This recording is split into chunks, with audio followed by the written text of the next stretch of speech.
Thanks so much. I would like to call to order the Board of Education meeting for June 2, 2026. The board will now hear public comments on closed session agenda items. If you are here in person and wish to speak, please ensure you have already submitted a blue speaker request form. If you are joining us via Zoom, please press the raise hand button now. We are currently finalizing the speaker list to ensure consistency for all participants. We will only recognize the Zoom hands raised in this moment. Once we begin, the queue will officially close and no additional speakers will be added. The board will not respond to questions during public comments. Are there any speakers? Thank you. The board will now convene to close session. Thank you.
The board will now reconvene in open session and report out from closed session. Open session of the Board of Education meeting is live on YouTube. Visit the NHUSD Board of Education webpage for the link. Relative to closed session item 3A through 3D, the board took no action. Community members may email public comments before each meeting using the address on our webpage. For tonight, the board received one email comment. Public comments on non-agenda items will be heard during agenda item number 6, and comments on agenda items will be heard during agenda item number 7.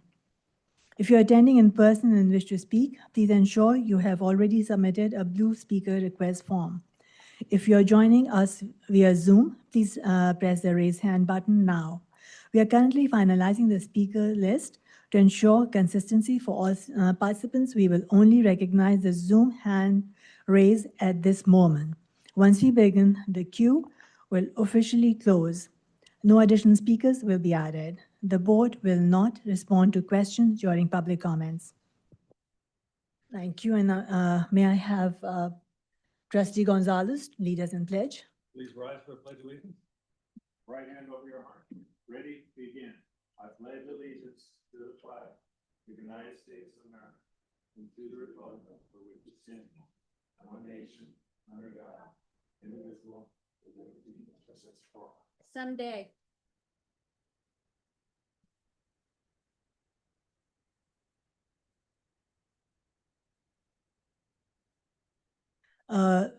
May I have a roll call, please?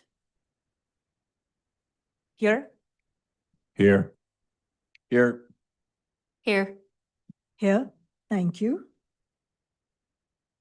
May I have a motion and second to approve tonight's agenda? So moved.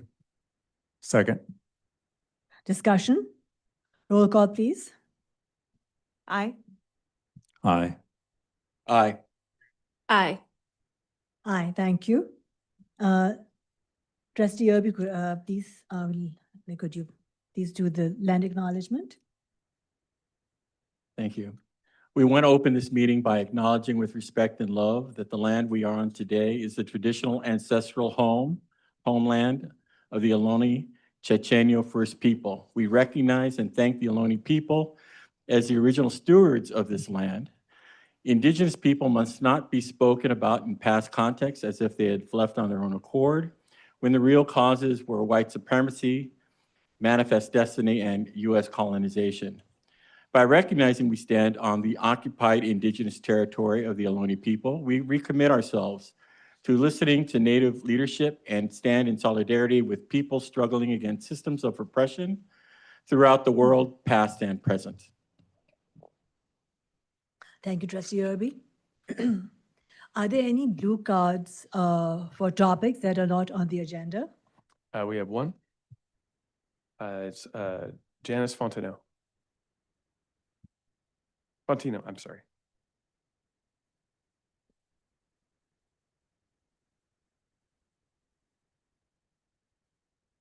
Board members, my question tonight is how has the New Haven Unified School District revised or updated the Ethnic Studies Social Justice Summer Program curriculum in response to the CDE? As you know, and maybe others may not hear, a uniform complaint procedure was submitted to the California Department of Education regarding the anti-Semitic and anti-Israel curriculum impacting the children in the Ethnic Studies Social Justice Summer Program. The CDE noted numerous elements of curriculum in the Summer Academy that were indeed anti-Semitic and anti-Israel. So the California Department of Education's response to the uniform complaint procedures regarding the anti-Semitism biased curriculum in the Summer Academy required staff training by March 1st. That deadline was extended to March 15th, allowing the district to correctly identify an appropriate organization for training. The staff training was completed by Facing History and ourselves. With the Social Justice Academy summer program beginning tomorrow, I personally like to know how the curriculum was updated made revisions to, and addressed the serious concerns of anti-Semitism, and again, the need for balanced perspectives within the curriculum. There's no room for one-sided indoctrination in the teaching profession. Teachers are in their positions to teach in a way that acknowledges diversity and curiosity of the mind. Therefore, my question is, will I, as a New Haven Unified School District, tax-paying, concerned resident and educator, need a formal CPRA, California Public Records Act, or for that matter, any other interested party to access that curriculum changes that occurred? The intention here for me and those I'm speaking on behalf of is to secure our confidence that indeed the children in the New Haven Unified School District will receive an unbiased education versus indoctrination in the summer 2026 programming. I'll follow up this inquiry with an email, and I thank you all for your time. Good night. Thank you.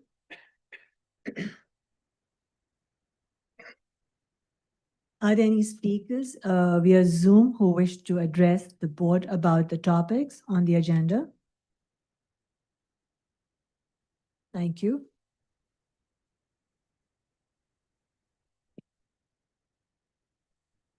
Okay. Are there blue cards for topics on the agenda?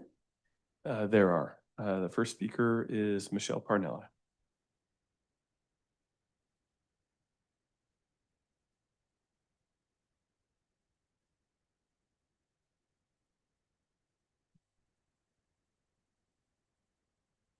Just for clarification, am I going to be allowed to speak on both agenda items at once or separately? You can do them separately, but we'll just have you go back to back. All right, thank you. So I'm just going to keep it brief because I know you got a lot of speakers. So the first item I want to speak about is the renaming of CCMS. You need to slow down the process. I know it's on for information only tonight, but the process has been very rushed. Spoke about it last time I was here. And I'll just end my comments regarding that topic by saying, to the board trustees who have committed to seconding a motion already in advance of an action item on the renaming of that school, shame on you. Shame on you. You know who you are. Don't let me have to come back up here and call you out by name. With regard to board stipends, you guys are all going to vote on giving yourselves a raise. So what I want you to think about what it looks like from this side of the dais. You guys are going to go from a $500 a month stipend to $1,200 a month stipend. It's not just the stipend alone. You also receive health and welfare benefits, and you also receive contributions to deferred comp. So total package is about, with the raise, I don't know, what, $48,000 a year? There are some of our classified employees that are actually working 32 hours or less, piecing together part-time jobs. And you guys make more money sitting up there on the dais, one meeting a month. Some of you aren't even pulling your weight up there on the dais. So think about that before you give yourselves a raise tonight.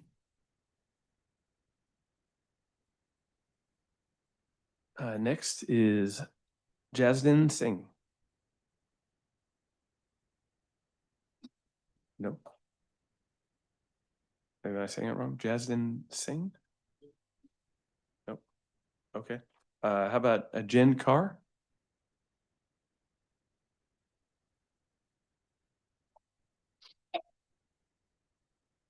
Myself, Jasdev Singh.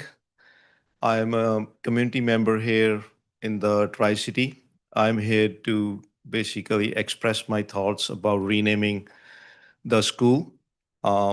We all believe in diversity and equality. I think we as a Sikh community represent a whole chunk here in Union City and Fremont.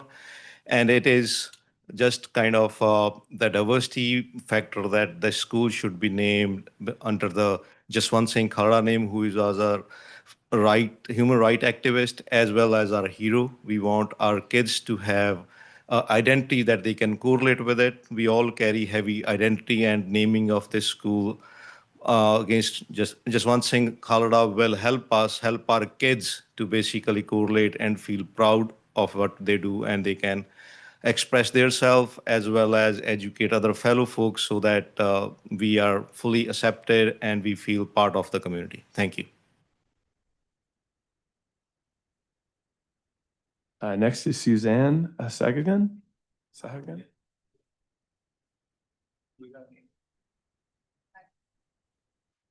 Oh, okay. All right. Okay.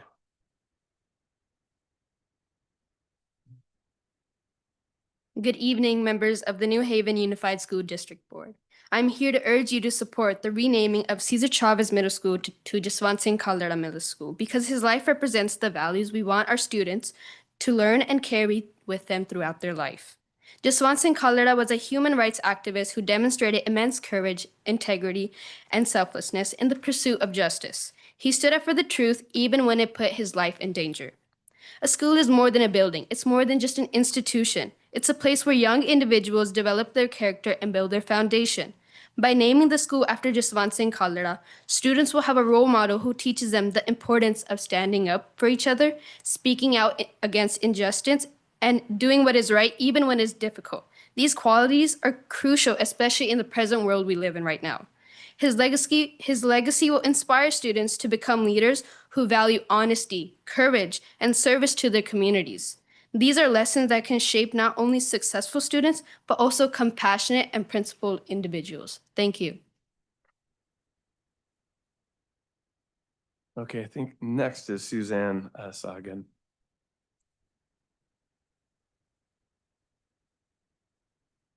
Good evening, New Haven School Board members and Superintendent Thompson. My name is Suzanne Sahagan. I'm a parent of a current Cesar Chavez Middle School student and Tom Kiriyama Elementary student, and I've been a Union City resident for nearly 45 years. I'm speaking tonight regarding the name of Cesar Chavez Middle School. I want to thank the board, the staff, the district staff, the committee members who have volunteered their time to work on this important decision. I was unfortunately unable to attend to the May 18th Community Forum as the weeks of the school year are often filled with events, graduation, and school commitments. Many parents, students, alumni, residents I've spoken with since the forum were also unable to attend. One message I've heard consistently is a desire for updates, additional opportunities for community input. I respectfully encourage the board and the remaining renaming committee could consider holding another community forum now that school is out so we can hear from a broader cross-section of our community, including families from all elementary feeder schools, students, staff, alumni, and residents. I also hope the district will continue to provide updates to the broader community as the committee's work progresses, so those that were unable to attend the initial forum can remain informed and engaged. In speaking with more than 70 community members, many have expressed support for a name that reflects Union City's history, geography, and diversity, rather than being named after another individual. I've heard suggestions that honor our local heritage, environment, and shared community identity. My hope is the final name chosen is one that brings people together, reflects the values of our diverse community, and represents future generations of students for many years to come. Thank you for your time and your consideration. Next is JP Sahi.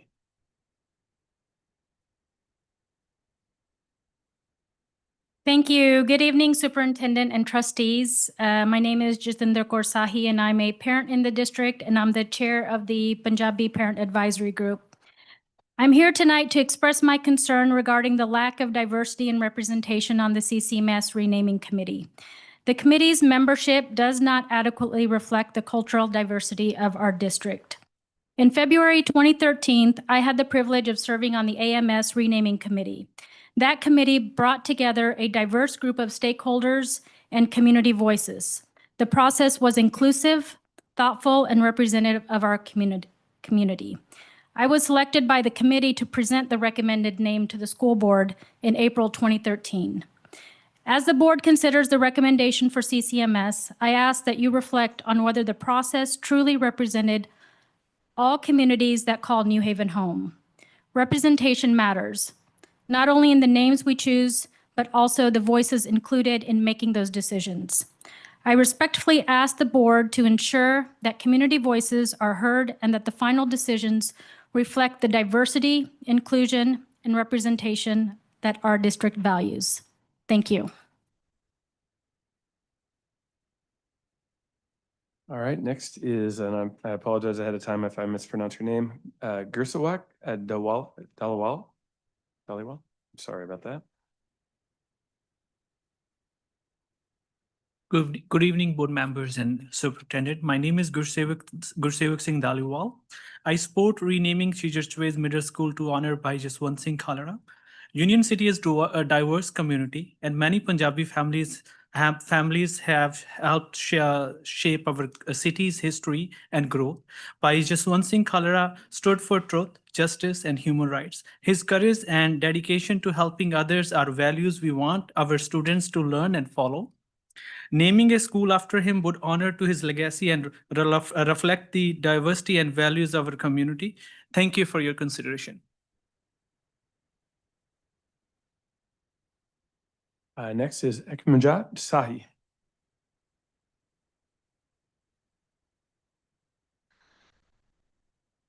Good evening, board members, superintendent, and community members.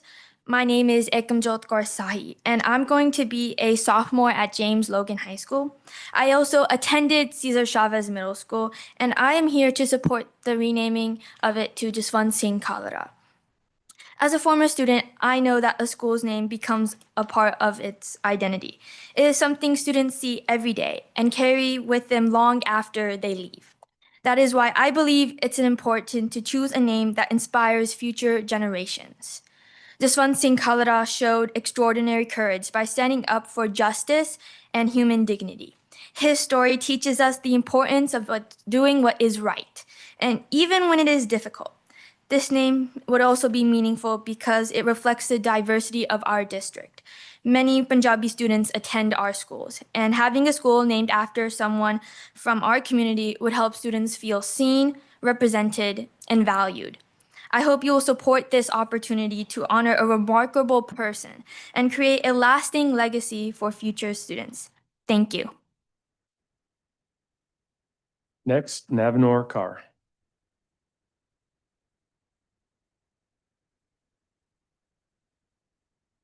Good evening, board and community members. My name is Navnor Kaur, and I am a rising sophomore at James Logan High School. I'm also a former student of CCMS, and I support renaming our school to Jaswant Singh Khalra. Jaswant Singh Khalra has a name, and his name matters. Everybody's names matter. They tell us a story about the values we want from future students, and we want them to learn and remember those. Jaswant Singh Khalra stood up for truth and human rights, even when it came at a great personal cost. His courage reminds us that one person can make a difference by speaking up to others. This name would also help students see themselves reflected in schools. New Haven is a home to a large Punjabi community, and recognizing Jaswant Singh Khalra would show that every student's history and culture is valued. Thank you. Next, Amonk Singh.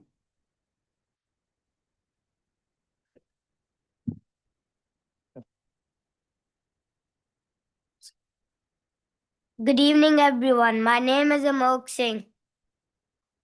Martin Luther King Jr. said, "Darkness cannot drive out darkness. Only light can do that."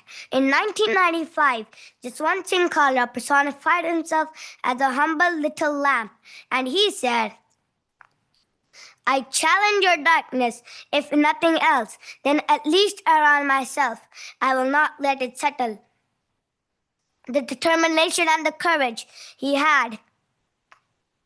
Walking his path, knowing his faith is beyond words. Myself, as a future student, can proudly say, who better than Jaswant Singh Kalra? Thank you.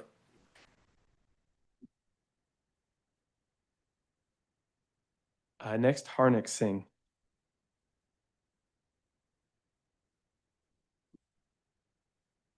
Good evening, board members and community members. My name is Harnik Singh, and I am a 6th grade student at Cesar Chavez Middle School. I am here to support changing our school's name to Jaswant Singh Kalra Middle School. Jaswant Singh Kalra was a brave person who stood up for what was right and helped people who did not have a voice. He showed courage and kindness, and I think those are important values for students to learn. This name is also important because it represents many Punjabi students and families in our district. When students see their culture and community recognized, it makes them feel proud, included. I hope you all support this name change. Thank you for listening. Next, Gurcharan Manley. My name is Gurcharan Man. I'm a business owner in Union City. I'd like to share some highlights of Sikh community in the United States. Punjabi American have been part of the US for over a century, with their migration beginning in the early 1900s. The first verifiable Punjabi arrival in the US were recorded in 1899. Working as a laborer on Western Pacific Railways, lumber mills, and infrastructure project in California, Oregon, and Washington, despite facing discrimination and even violent attacks, such as the 1907 Wellington, Washington mob attack on Punjabi mill workers. Then we have some political and social importance. One of the most significant figure in early Punjabi American history is Judge Dalip Singh Sand, the first Asian American, the first Indian American, the first Punjabi American elected to the United States Congress 1957 to 1963. He championed immigration reform and the citizenship right that we all enjoying today. Then the economic contribution. Punjabi American have made substantial economic contribution, especially in agriculture, technology, and industry. In California, Central Valley, Punjabi farmers have been instrumental in shaping the state's agriculture economy. In technology, Dr. Narinder Singh Kapani founded the fiber optics, coined the term, and revolutionized global communication, making modern internet and telecommunication possible today. That's what we enjoying it today. And also, Dr. Gurtej Singh Sandhu has over 1,300 patents in semiconductors and memory of technology. Just to name a few, we humbly request to consider Jaswant Singh Khalsa as the new school name. Thank you. Next, Jim Navarro.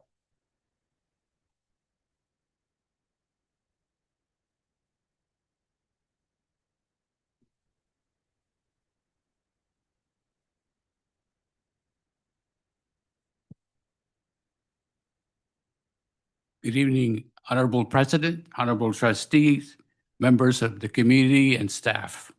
My name is Jim Navarro, former school board member and former Union City Council, and currently the president of the Union City Chamber of Commerce. I am concerned about the process being used to rename Cesar Chavez Middle School. Regardless of where the people stands on the current school name, the decision to select new names should reflect the diversity of our entire community. Union City is one of the most diverse cities in California. We are home to Hispanic, Filipino, Asians, African American, Pacific Islander, South Asian, and many other cultures.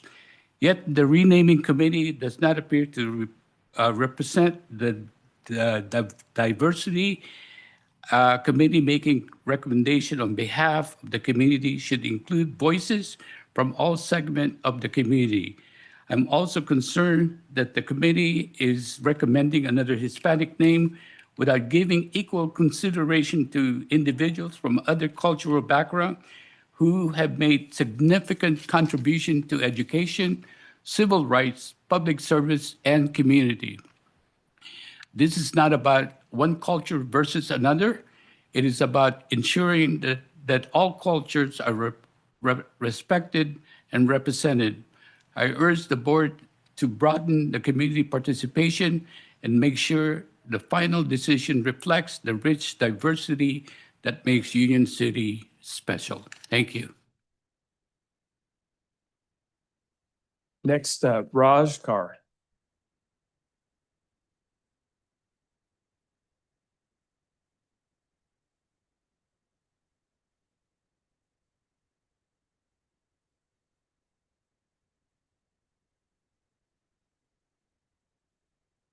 Good evening, board members and superintendent. Over the past few meetings, much has been said about the life and legacy of Bhai Jaswant Singh Khalra. Tonight, I want to speak about the students. This is Vijay Singh. In 1997, this 13-year-old Sikh boy named Vijay Singh took his own life after enduring relentless bullying because of his appearance, his turban, and his identity. His story is heartbreaking, but unfortunately, it's not unique. Too many young people grow up feeling different, isolated, or unseen because they don't see themselves reflected in the world around them. When we name our schools, we send a message about who belongs. We tell our students that their stories matter and that their contributions are worth remembering. For Sikh students and other children who may feel different, seeing the name Jaswant Singh Khalra on their school would mean more than a sign on a building.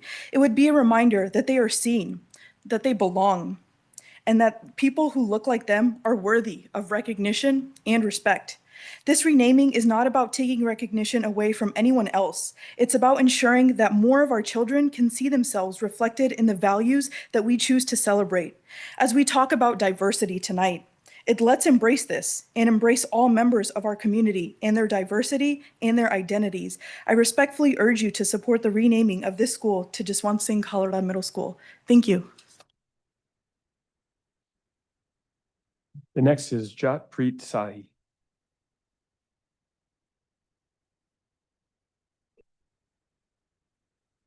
Good evening, board members, members of community. Thank you for giving me opportunity to speak.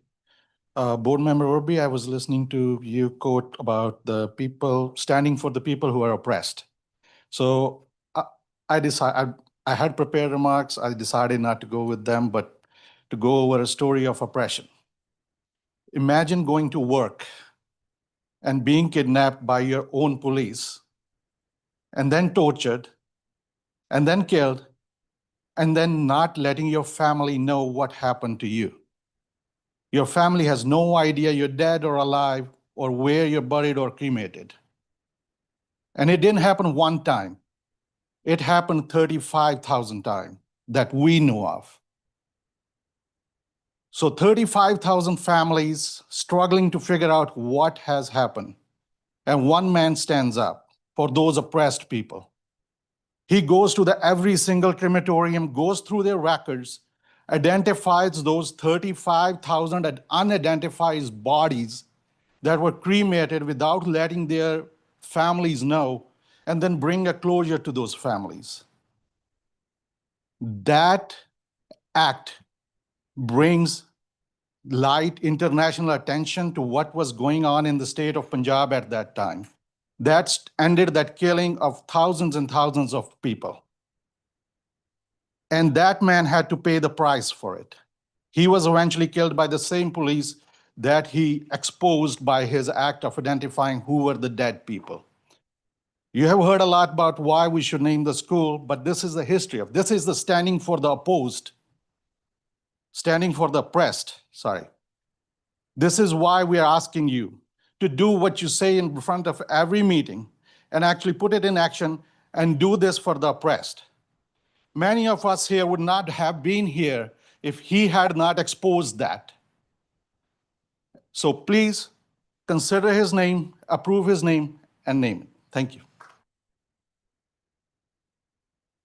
Next, Taranjeet Singh.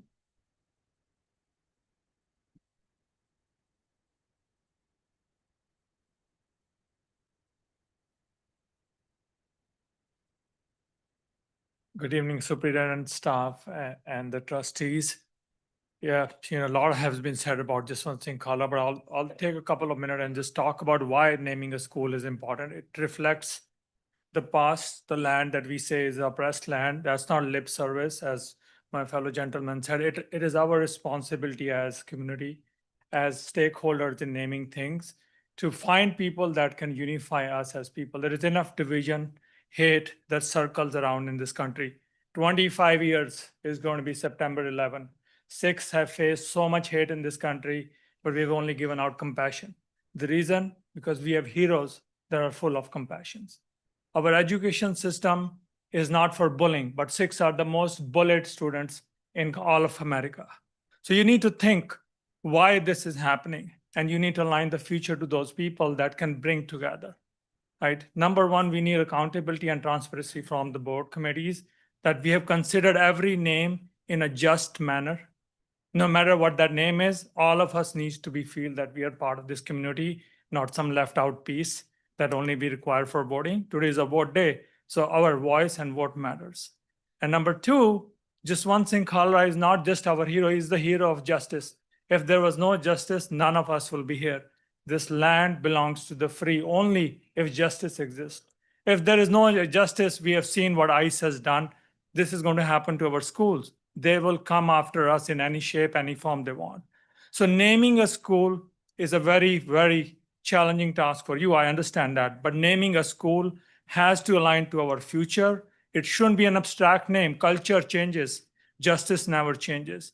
So I will urge you guys to think in this matter from a broader aspect of the community and think what that name is going to do Union City for the next 50 years. Not today, not tomorrow, but the next 50 years of future that we are going to bring through this hallways. Thank you. Next, Amandeep Sandhu.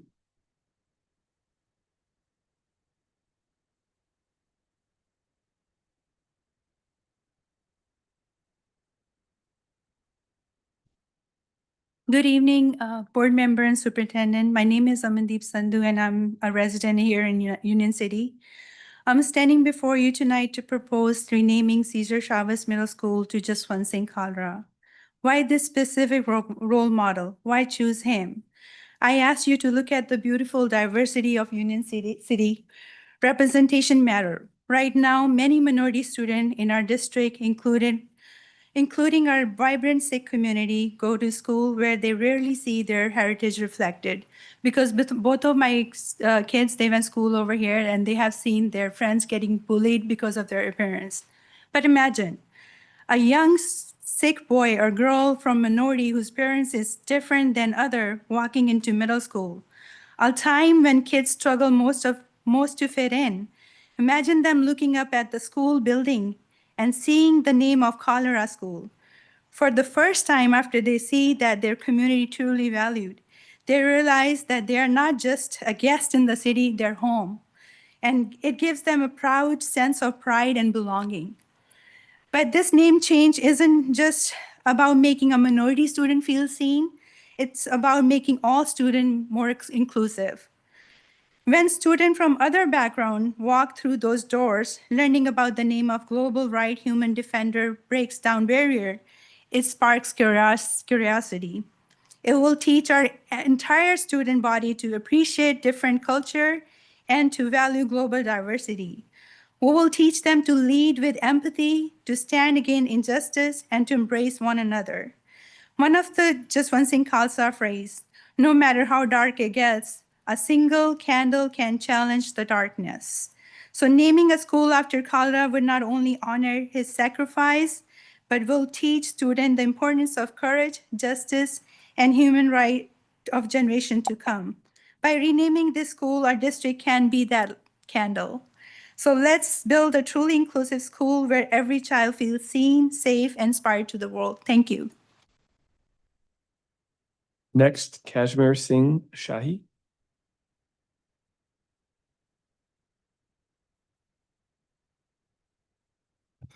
Good evening, Mr. Superintendent, Board and staff. My name is Kashmir Singh Shahi. I'm a former HRC Commissioner. We love the diversity of Union City, many faiths living together since many years. And as a Sikh, we respect all the religion, all the faith, all the cultures. But I'm wearing a turban, we have heavy identity, and you can see many Sikhs here. We face many issues in the country too.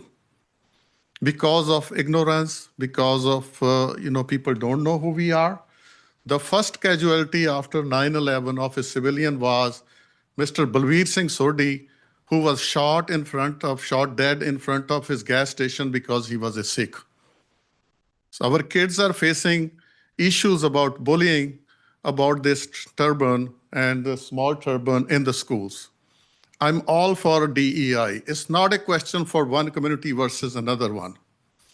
While Union City, we Sikhs are like the largest population in as compared to neighboring cities, we don't have any iconic representation for the Sikhs and for our kids to feel proud of. And that's what we are asking here. We are asking that let's bring institution at least name after someone who we all love, who we all think is a messenger of justice, peace, and humanitarian efforts.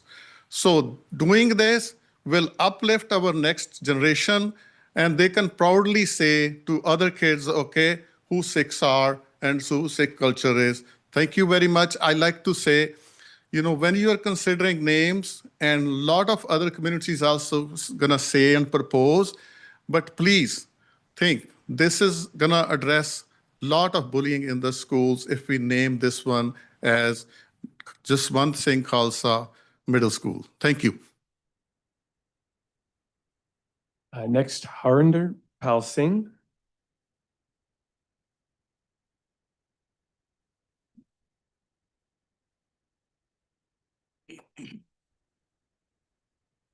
Good evening, Board of Trustees and staff.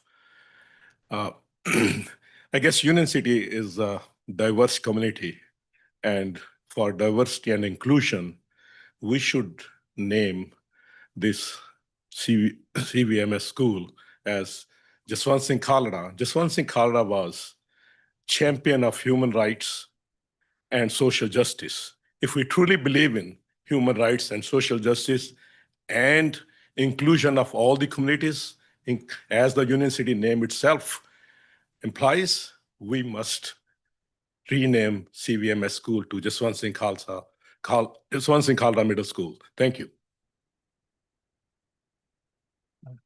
Next, Gurinder Singh Bhatia.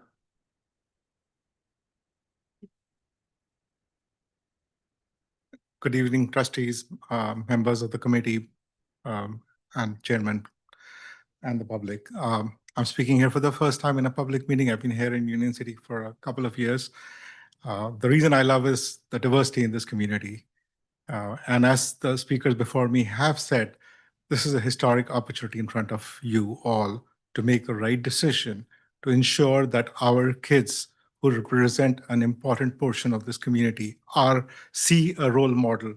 And who better than a role model than Jaswant Singh Khalra, who stood up for human rights, diversity, and the truth. And that is what we look our kids to learn. And this is going to go a very long way if you take a historic decision to have the renaming done at this opportunity. I thank you for that listening. Thank you. No more blue cards.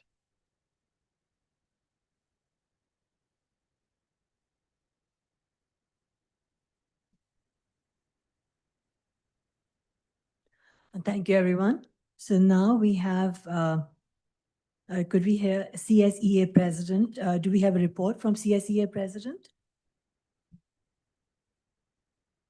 Seeing none. Do we have a report from NHTA President? Seeing none, thank you. Now, item 9. The board will now hear a presentation from District African American Advisory, or D3A.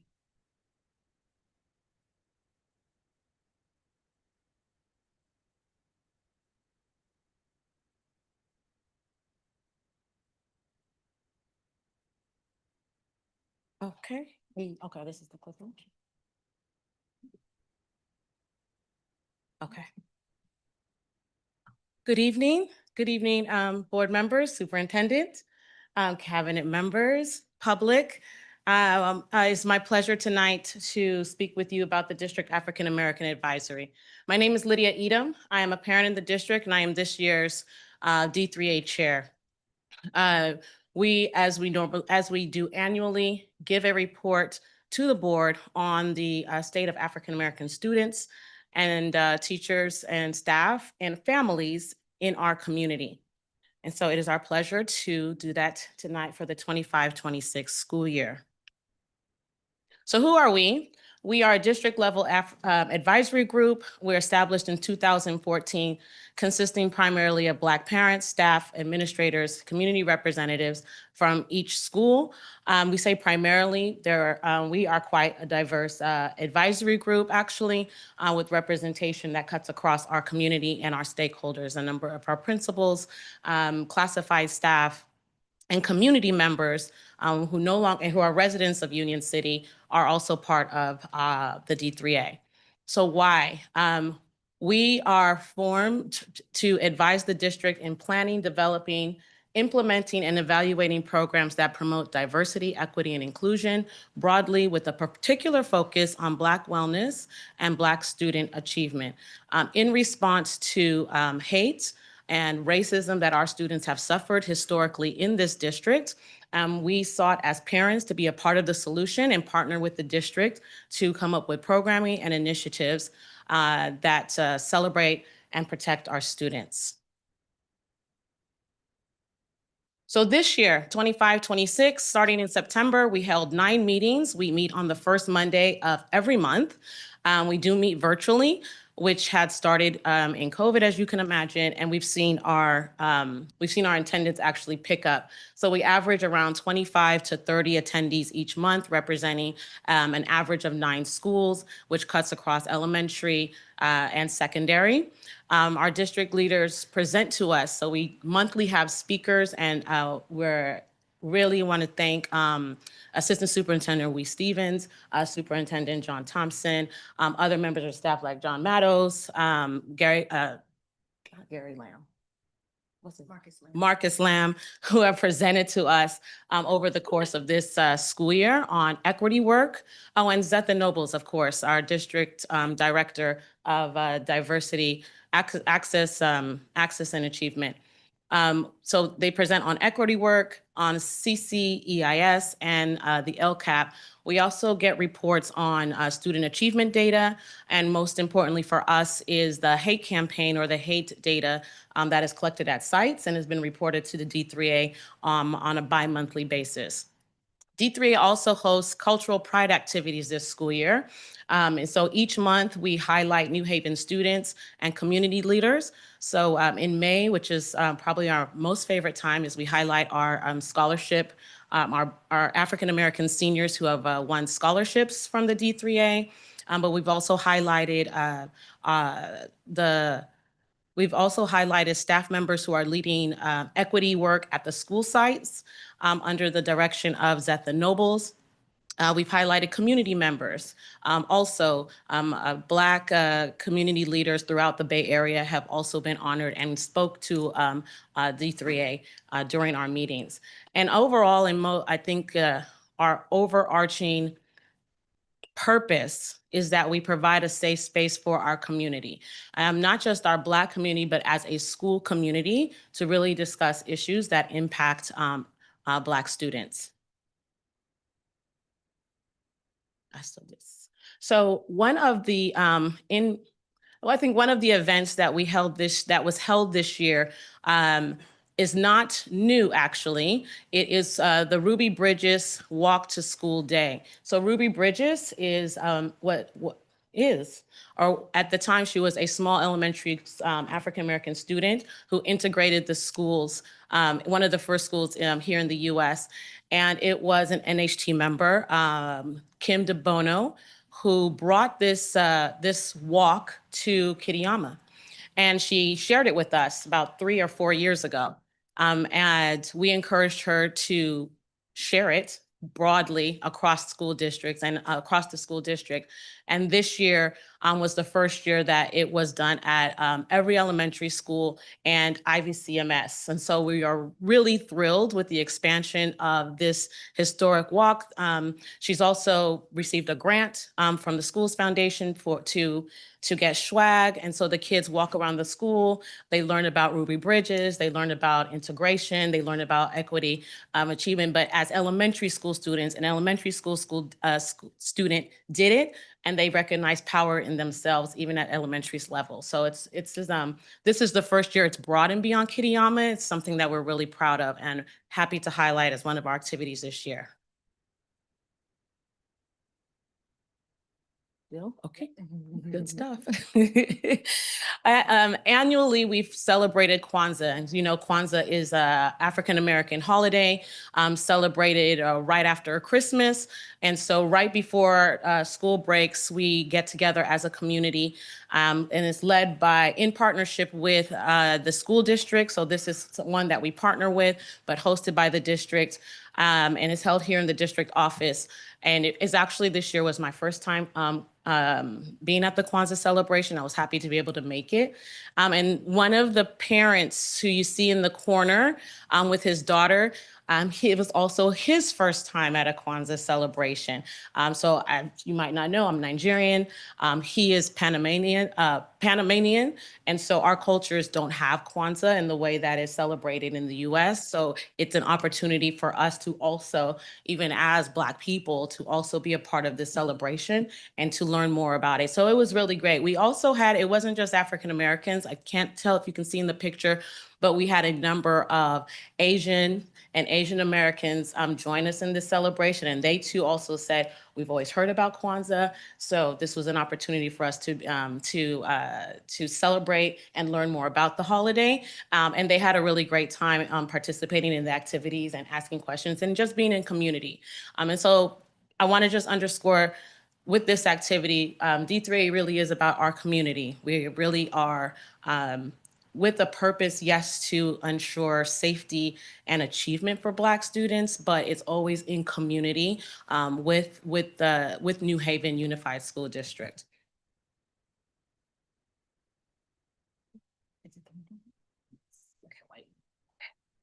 Good evening, Dr. Lily Turner. I'll continue in this conversation around some of the activities for D3A. We take pride in honoring and celebrating student success. In 2014, the D3A launched the DREAM Scholarship Program, which recognizes students across 7 achievement categories, ranging from academics to leadership to community service, demonstrations of resilience, and specific career categories. 2026 launched our next decade of student investment as we marked the 11th year of the DREAM Scholarship Program. We proudly report that since the inception of the program, the D3A and its sponsors have invested over $105,000 to Black student scholars. 2026 scholars shared the highest total amount ever awarded. Black History Month was once again proudly and loudly celebrated in February, introducing several new activities, which we'll discuss in more detail shortly. The D3A and the Office of Equity, Access, and Achievement continued its strong collaborative work in progressing the missions of both organizations. The 25-26 school year saw the partnership continue to strengthen through joint programming, initiatives, planning, and goal alignment. This was true for current goals as well as identifying future opportunities to expand and enhance our long-term experiences. Okay, perfect.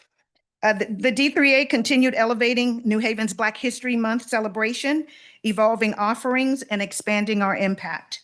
Programming incorporated age-appropriate activities and events across all New Haven campuses, in addition to assembling the community and celebration of Black excellence, influence, and contributions. In 2026, the 2026 theme honored the diaspora, focusing on family, unity, and identity. As noted, activities are centered around weekly themes that feature different aspects of the overall Black History Month theme. A calendar of events was shared across the district as a communications tool and to establish expectations. Content was provided weekly for distribution, which included videos, music playlists, educational worksheets, and profiles of prominent Black influencers. Weekly school site and/or family events were also hosted. All endeavors succeeded through collaborative efforts with district office personnel, site principals, and staff. A key goal in 2026 was to highlight the power of touch, such that every Black employee, every Black student at every school site felt seen, heard, celebrated, belonged, and had their dignity honored. Our strategy was to touch often and in mediums that were meaningful to the Black community. This slide provides an overview of the intentional efforts to make Black History Month prominent throughout New Haven and the D3A's overall impact. Next, we'll highlight some of the featured programming. When children celebrate traditions connected to their culture or family heritage, they develop a strong sense of belonging and cultural pride. This sense of identity has been linked by researchers to improve academic performance, better mental health outcomes, and greater resilience. Further, research demonstrates that when students feel seen and valued within their school environment, their sense of belonging strengthens, which in turn supports engagement and achievement. So in the spirit of praise them while they're young and make it fun, the Elementary All-Stars event highlighted young achievers, providing an opportunity for principals and staff to feature positive Black impact on their school communities. School employees, including teachers, administrators, and support staff, are the backbone of the educational ecosystem, acting as mentors, ensuring campus safety, and creating a stable, nurturing environments vital for students to thrive both socially and emotionally in ways that no algorithm can replicate. Though small in number, the New Haven's Black employees uniquely connect culturally with Black students, family, and the school community, creating a learning environment where students can flourish, be their entire selves, see themselves in their educators, and feel represented. Thus, a day was dedicated to celebrate and honor the value and dedication of Black educators and support staff, encouraging each school site as well to join in the festivities in their own way. Now I'm going to turn it over to Karan to take us to the next step. Thank you, Dr. Turner. Karan Smith, current D3A Secretary, incoming D3A Chair. I'm going to talk a little bit about leveraging partnerships. One of the things that D3A focused on this year was leveraging community partnerships to provide meaningful opportunities for students. During Black History Month, we partnered with Tyson Amir to facilitate literacy workshops that encourage students to see themselves reflected in literature and storytelling. Students received copies of his book entitled Black Boy Poems, and they had an opportunity to directly engage with the author. And we also partnered with Patelco Credit Union to provide financial literacy and career readiness workshops. These conversations help students to begin thinking about budgeting, careers, financial independence, and overall long-term planning. These partnerships really demonstrate how community can help extend learning beyond the classroom while supporting student achievement and empowerment. Next, we have Read In Day. Our focus was to make literacy prominent, and literacy remained a major focus throughout our Black History Month programming this year. Elementary students participated in classroom read-alouds, led by local Black authors, district staff, and community members. Each elementary school received donated books from the featured authors so that the impact would continue beyond just the event or the day itself.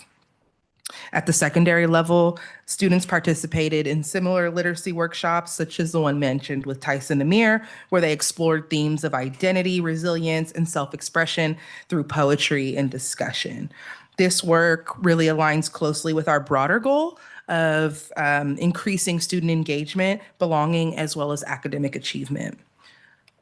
This one's so fun. Our shoe design contest during Black History Month, we provided the opportunity for students to express themselves creatively through our district-wide shoe design contest. So students from multiple grade levels submitted designs that reflected their creativity, their culture, and their identity, as well as their personal experiences. And what made this activity particularly meaningful was it allowed students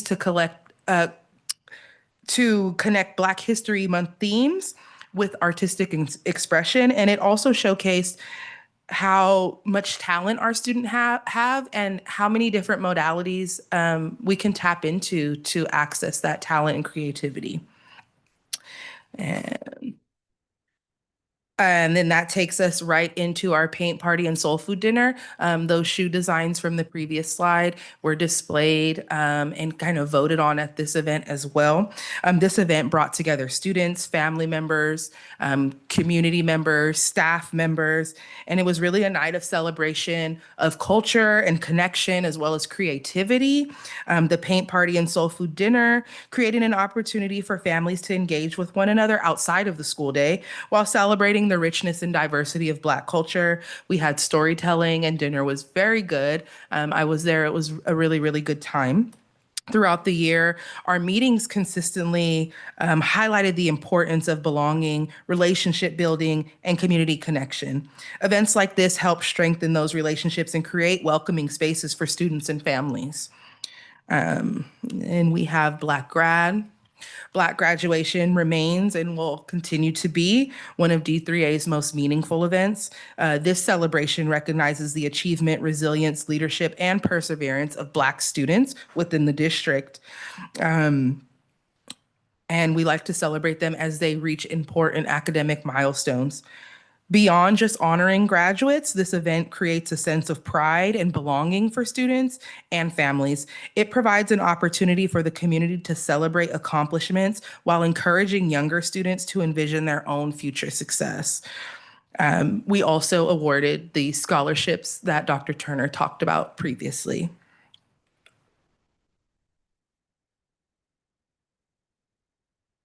So just to underscore and highlight some of our major impacts, really over 14 years of D3A's existence. And we thought it important to put together as we've been receiving new parents and now students, or sometimes I should say students, into our meetings.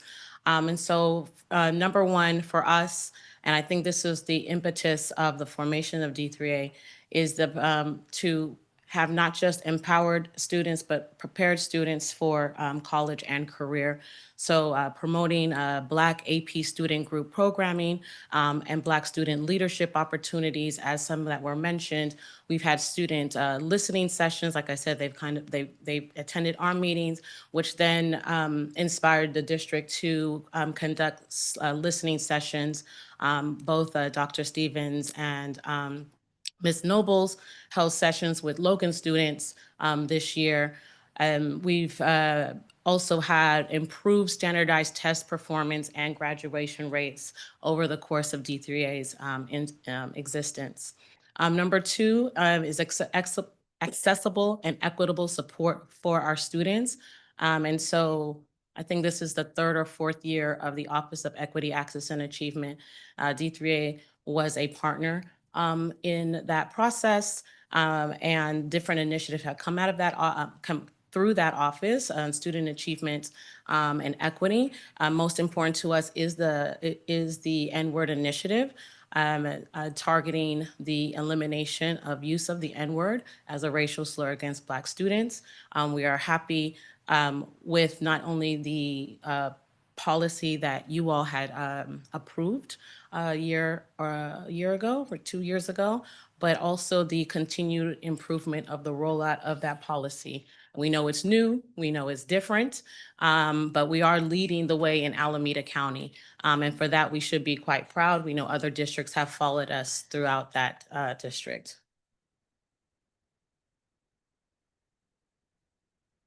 Okay. Number three for us, valued and engaged employee partners. And we know that when Dr. Thompson came to this district, that celebrating and let's say, amplifying employee relations was a key part of their district's goals and became a standalone and highlighted goal. And we really have pushed into that this year with the Black Employee Appreciation Day. Lily leads all that. Dr. Turner leads all of that. But as chair, I got so many emails from staff members who were so appreciative of that recognition and just that small gift to see them. And so we always say that we're always not just about Black student achievement and wellness, but we are also about promoting and supporting Black staff in our district. They are so important for our students because of our numbers. They need to see adults that look like themselves at our schools. They provide a safe space in a way that cannot be explained until you really hear from some of the students and families in our schools and the way Black staff members have helped them. So it was wonderful to be able to honor and celebrate them, and to, for me personally, to receive their feedback. It was just so heartwarming. Number 4 for us is, of course, school, family, and community connections. So you've heard about the Dream Scholarship Program in its 14th year, and our Black graduation celebration, which is our flagship event. It was in its 10th year this year, but also the Kwanzaa celebration, the Black History Month activities, having school site event presence. All of our events are held at the sites to foster community outside of the school day, which is really important for our community. We've also in the past participated in New Haven Day, and so we're always making sure that we are a part of the community. We did the family collaborative kickoff this school year. We had a table there. We were part of the community there as well. So pushing in and having partnerships within the community, and you've seen examples of that as well with Patelco and Tyson Amir to really enhance the learning for all of our students. And then lastly, just safe, innovative, and sustainable learning environments. I've touched on the N-Word initiative and the expanded conversations around anti-Black harm, encoded racial language, and accountability, and being a support or a supportive partner for our equity goal and report card for the district here. And so those initiatives, again, have been in partnership with the district. It was something that we were able to advise on and guide, and ultimately we're pleased with not just the passing of policy, but actual implementation and data tracking, which was something that we emphasized this year, that we need to collect data around the policy, and so that we can understand, if you measure it, we know it's important to you and you can track it, and you can support teachers mostly who are on the front lines of this. And also the consequences are restorative, so they become teaching moments and teaching opportunities for all of our students. So I am enthusiastically turning over the chair to Ms. Karan Smith. I've had a great time as chair of the D3A for the past 4 years, with 1 year break in between, and very happy to step back as a parliamentary and support to our new chair, who will take us through our recommendations and requests for the following school year. Before that, I jumped the gun. See how enthusiastic I am? Some of our recommendations and requests from this year that we worked on, and we've talked about it throughout. So this is just a summary slide, but enforcing a culture that promotes wellness in both verbal and nonverbal communication, strengthening restorative response systems and culturally responsive professional development focused on anti-Black harm. We know that the district was awarded a 3-year grant that is going to support and fund these initiatives like MTSS and events that are geared specifically for students, and we'll also have staff members who will lead this work and kind of a trainer of the trainer model at the school site. So we're really pleased about that, because we know when Ms. Nobles was hired, she was hired with 12 TOSAs. So we had this work done at all the sites, and as budgets have had to be trimmed, that those positions have also been trimmed. So we're excited to see, we're excited about the creativity and how we get back to having point persons at each site.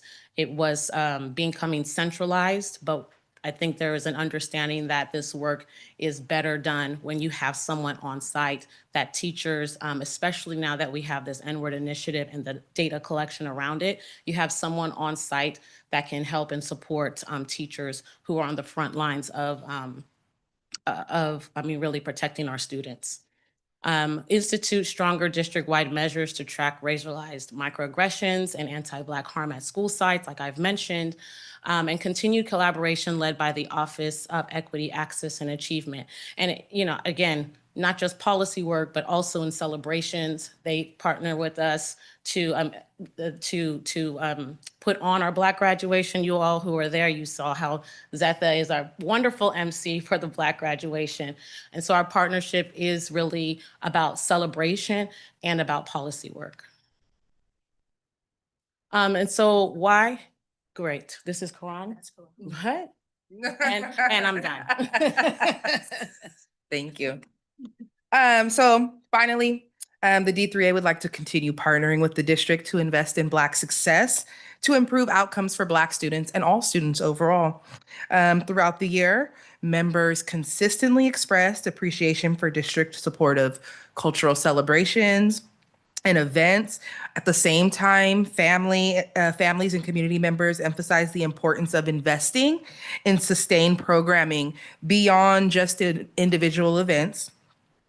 Recommendations discussed throughout the years included expanding mentorship opportunities, strengthening Black leadership and affinity spaces, such as implementing things like BSU on campuses, supporting Black AP students as they are very small in number, and leveraging funding opportunities, and exploring ways to implement successful, culturally responsive programs within the school district. We look forward to continuing our partnership with the board. I look forward to stepping into my role as chair and working more directly with the school district and the board. And we also look forward to continuing our collaboration with the Office of Equity, Access, and Achievement. We really want to work together to improve the outcome, not only for Black students, but all students. And we would love to increase the belonging, the dignity that we see within the schools, especially at the middle school level. Middle school seems to need a lot more support in this area. And also accountability. Accountability is so important. Who is accountable and what does that look like? So on behalf of the D3A, thank you for your continued partnership, your support, and your commitment to success, well-being, and achievement of Black students in New Haven. Thank you. Questions, comments? Thank you. Okay. Trustee Kumar? Thanks, President Rafe. I just wanted to thank you all for the incredible work you're doing for our students and staff. It really goes a long way and it's really meaningful work. I did have a couple questions. One is, were the shoe designs displayed anywhere? I would have loved to see them. You want to speak to it? I can speak to it. Yeah, so we displayed them at the Soul Food and the Paint Party night. They were part of decoration. And then we had a little activity where participants in the event got to vote on the shoe design, and that's how we helped pick the winner. So yeah, it was a cool little addition to the event that evening to see those designs displayed for everyone to see. That sounds great. And Hillview. Oh, they were also displayed at Cyril's and Hillview Crest. Oh, that's great to know. And I had one more question. I've been trying to attend the meetings, but I always end up teaching the same time. When is your next meeting? Because I have a break before I teach in fall. So I was hoping I could catch one meeting. So the date is escaping me off the top of my head, but it's the first Monday in September. Correct? Okay. Yeah, first Monday. It's probably I'll be back then. Yes, me too. Thank you. Thank you. Of course. Can I just, I wanted to also recognize, we did have a full board this year. So the chair, our secretary, our parliamentarians, so just also wanted to thank Akila Bird, who was our vice chair this year, with a parent with a child at Logan, and also Duru Ahanatu, who is also who is our member at large, who is also a parent with a child at Logan as well. Yeah, I guess I should mention I'm a parent with 2 children at Alvarado. She'll be here for a very long time. Yes, Okay. you see the vision? Any more Anyone else? questions or comments? Okay, so I'd like to thank you for like amazing and like impressive presentation, and also for like over $100,000 in graduations. Huge. Thank you so much for all that you're doing. Thank you. It's a pleasure. Thank you. So I would also thank you, Trustee Rafai, for attending not just 1, but 3. I Yes. think or 4 of our meetings this year. It was a pleasure to have you there and be able to hear directly from families and parents and students about their experiences in our schools. So I think that's really important. It's I think one of the first times in I think maybe 5 or 7 years that we've had a board member attend. It was well, I don't need to call him out, but I know who he is. You actually all know who he is too. So we thank you for that and course. encourage board members to attend to really hear directly from our community, not just us. It was very important for me, and that we appreciated the opportunity. Thank you. Thank you. Thanks. So are they usually held at night? Is that, because it sounds like Yes. there's a scheduling issue sometimes. Yeah. Yeah, so they're from 6 to 8 p.m. generally, first Monday of every month. Okay. And we usually send out communication through district communication channels, as well as all members who do sign up. They get a blast a couple days before. We try to push it out to a week, but generally a couple days before a blast goes out for registration. And it is held on Zoom. Thank you. No problem. Thank you very much. Thank you. Thanks.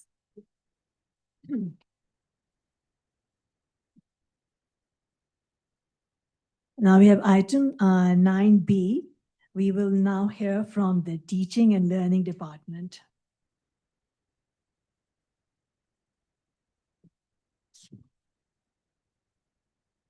Good evening, President Rafai, members of the board, Dr. Thompson. I am not Hui Stevens, though we do get confused for each other often. My name is John Matos, and I'm pinch hitting for Miss Stevens this evening. And I'm here to talk to you about our LCAP public hearing, which is coming a little bit later on the agenda. The LCAP is the financial and accountability framework that supports the implementation of our strategic plan. And all the actions and goals within the LCAP really work to implement the board adopted initiatives and priorities that are part of the strategic plan. Tonight's meeting is the first of 2 in which the LCAP will be before you. Tonight is the introduction and the public hearing. We'll take feedback as needed and make amendments as necessary, and then bring this back to you at your June 16th meeting for you to hopefully adopt and approve so that we can take it to the County Office of Ed for their review. And although the LCAP is governed by state regulations, it really is intended to be responsive to local needs. And so we do work with educational partners. We look at student outcome data, and we work in concert with the county office just to make sure that we are meeting all state and local requirements as they relate to the LCAP. These are all the pieces of the LCAP. The LCAP, as I shared, is how we kind of, how we, put into action our initiatives and our funding priorities. And the LCAP is informed by our educational partners. And one of the ways that we receive a lot of feedback from our educational partners is through our annual LCAP survey. And this year we had about 5,800 responses from students, staff, and parents on the annual survey, and a lot of positive feedback. We're really happy with that. and the metrics that we've been using have shown a lot of year-over-year improvements, and generally working in a positive direction. So it was really well received. We also take the LCAP and present them at the Parent and Student Advisory Committee, and then take them to other committees, advisory committees across the district. And we are entering the third of our 3-year LCAP cycle. And so really our focus is on strengthening, refining, and building on some of the structures that we've had in place over the last couple of years. Oops, I missed one. And finally, as I said, you'll see this again on June 16th, and hopefully it will be approved and adopted by the board, and we will take it to the Alameda County Office of Ed for their review. And that's it. Questions? Okay, thank you.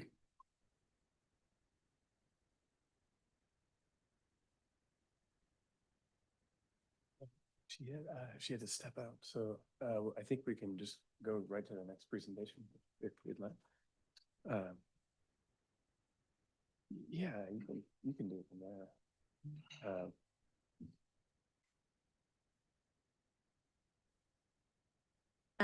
Kevin Franklin, talking about the proposed budget for the fiscal year 26-27. All right. Good evening, Board of Trustees, Dr. Thompson. Here to present our budget in conjunction with the LCAP. So John Matos didn't mention that he's the jack of all trades when it comes to this, since he was standing here at this time last year presenting on the budget instead of the LCAP. So by July 1st of each year, we're required as a school district and a board of trustees to adopt our budget. And so it comes in 2 phases, just like it does with the LCAP. You have to first present it for public hearing to gain input, and then bring it at a subsequent board meeting for approval. So we're in that cycle right now. We're at the budget adoption portion of the budget cycle. So we're at the very beginning for this year, and we are closing out the current fiscal year and estimating what our ending balances will be for the current fiscal year. So we're developing the current upcoming budget year plus 2 additional years beyond that. And where that comes from is a requirement called AB 1200, an assembly bill passed back in the early 90s, and it was as a result of what used to be called Richmond Unified School District, now West Contra Costa County. They were the first district in California to actually go bankrupt. And so there were measures put in place for school districts to have to follow as a result of that. And so what are those? Essentially, we're required to pass a multi-year projection along with our budget, requiring us to show that we are able to meet our financial obligations for the upcoming current year plus the 2 following years. And so I think it's just important to point out that we are using, to develop these budgets and multi-year projections, we're using the latest information that we have at a current point in time. And we're doing that and updating multiple times per year based on the changing of those assumptions. So it's not a crystal ball that we can look into the future and know exactly what's going to happen, but we're doing everything based on the current economic factors at that particular time. So this isn't the first time that we've seen the 26-27 fiscal year in our multi-year projection and budgets. We've been seeing it since 24-25, but now it's becoming reality come next month. And so you can kind of see for every fiscal year, which 3 years are part of that current budget cycle within this chart. So what are the factors that we look at when building our budget? Of course, we look at state factors. What is the state funding us at the LCFF level? What is COLA? What is that projected to be? You know, are there any other changes in our enrollment, in our unduplicated pupil percentage? So right now we're a declining enrollment district. We leveled off, or we increased slightly a year ago, but now we're declining again in the current year, and we're projected to still decline in the future years. It's not as steep of a decline as maybe had been projected in the past, with the addition of TK as a grade level. That's helped kind of level us off a little bit and help absorb some of that decline, but we are still a declining enrollment school district. And on the expense side, we take a look at staffing allocations and update those to the best of our ability at a point in time. And I point that out because, right now we're still getting retirements and things like that that are coming in. And so we're building our budget with what we knew as of about a month ago. So when there's factors like that that come in, that's why you see changes within, from budget period to first interim, for instance, because we're making adjustments based on factors that come into play after each budget cycle. Then some of the other things that we take a look at, programmatic changes, new programs and initiatives. Going into 26-27, we don't have many of those. I think the biggest one to point out that we've had recently was the addition of TK and the expansion of TK, going from essentially a grade level containing 3 months worth of students and eligibility, 3 or 4 months at its inception, to now it's a full year. So we've had to constantly grow our TK program as it's become required and incorporate that into our budget moving forward and make those estimates. LCFF funding factors. These are the factors that go into our base funding, which is the local control funding formula. This year, we're projected to have a cost of living increase of 2.87%. The last time I spoke at second interim, I think that number was at 2.41%. So that number did increase like we anticipated.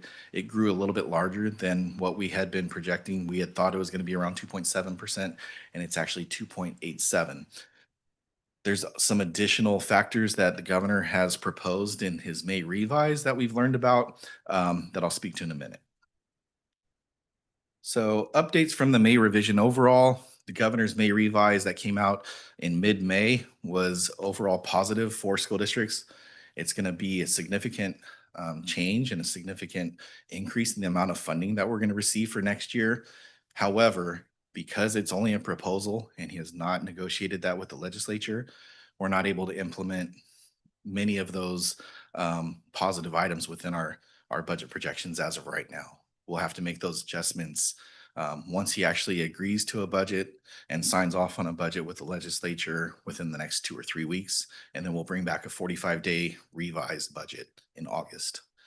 A couple things to point out that are new items within the governor's budget that we hadn't heard of before was paid pregnancy disability leave. And so the governor is proposing a 14-week paid pregnancy disability. And the way he's proposing to fund that is he's proposing to give an additional 1.4% or so in additional LCFF funding on top of that 2.8% COLA. He's proposing to provide that to pay for the increase in cost due to the paid pregnancy leave provision. So it sounds like there's no disagreement amongst the legislature on that particular topic, but we still don't know the details. There's still things to be worked out just with equitability. So those school districts who don't receive LCFF funding, if they're basic aid districts, that's a mandate that's being put on them that they're not getting funded for. So there may be changes to the funding mechanism to pay for the pregnancy leave provision in the governor's budget, but that looks like that's going to be included in the final passage of the budget. There's also a proposal to increase special education funding by about 40%. It's a huge, significant increase, something that we haven't really seen before.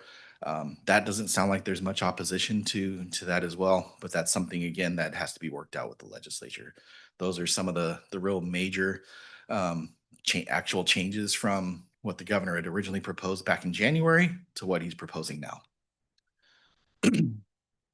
California's economy, it's largely based on AI growth. And so while there was some worry when the governor released his budget back in January that some of the revenues may not materialize in case there is a drop in the economy due to AI, that has sustained over the past number of months, and he's projecting that that will sustain. But again, it's just pointing out that the economy is still heavily based on AI here in California. These are the updated state factors that we're using within our budget. So the lottery unrestricted amounts are staying at $190. The restricted lottery, which is for books and instructional materials, is at $82 per ADA. And then you can see STRS rates, that's STRS employer contribution rates. Those are staying steady at 19.1%. And PERS, while we're still increasing this upcoming year and the following year, we are seeing some relief on the employer contribution projected in 28-29. However, CalPERS is updated every year. Their board sets the rates for the current year plus future years on an annual basis. And so that could change, but it looks like there's relief at least on the employer contribution side for PERS. This is just a history of how COLA has changed over each reporting period. So at adopted budget, we're at 3.02% projection for COLA for 26-27. It's gone down to the 2.41 that I mentioned, but it's now back up to that 2.87%. And then the 2 out years, those are just the projections, and those haven't changed much. But I expect that those will change considerably over the next number of months based on what the U.S. economy is doing. This is the LCFF funding rates adjusted for that 2.87% COLA and how that ends up flowing through the rest of the calculation for LCFF. And then our local factors, we're projecting 9,884 as our enrollment. That's a drop of around 80 or 90 students from this year to next year. And then we're still projecting another decrease in the 2 out years. Our ADA has gone up slightly. We're closer to 94.5%. We had been around that 93.5% in prior years. So we are seeing some positive results in our ADA. And then also within that 3 prior year average is the increase in enrollment in ADA that I mentioned that we had a year ago.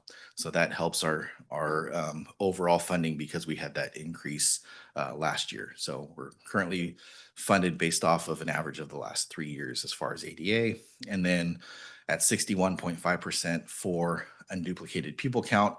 So that's important to notate because that means that we qualify for additional concentration dollars because we're over 55% unduplicated pupil count. So this is the total calculation of our LCFF revenues, and you can see the increase from the current year of 25-26 to 26-27. The year over year increase is about $5 million. So that's going to be actually increased more if we do get that additional 1.4% COLA that I mentioned that the governor's proposing. So this will change between now and when the governor actually adopts the budget. The other thing that I'll mention that included in our expenditures for this upcoming year's budget is the negotiated agreement that will be presented to the board for approval at the June 16th meeting. So we do have the salary settlement that was reached with NHTA included in these numbers. And so that increase in LCFF helps fund that increase in salaries. These assumptions were also updated. This all stays relatively the same except for the grades 1 through 3 line. And just want to point that out because that is another part of the settlement that we reached with NHTA, reducing class size from 29-1 in 26-27 to 28-1, and then a further additional reduction to 27-1 in 2027-28 and beyond. So that part of the negotiated agreement and tentative agreement that we have was included in this upcoming year's budget. These are the expenditure assumptions we're required to make a contribution to our routine restricted maintenance account of 5.6 million. We're required to do 3% of our budget as a contribution to restricted maintenance. So that's included. And then contribution to special ed is looking at just under $25 million. And then that number, of course, if the governor's special ed proposal goes through, that special ed contribution from the general fund will change because our special ed revenues will increase. This is the change between our projected expenditures and ending fund balance for 25-26 from second interim to estimated actuals.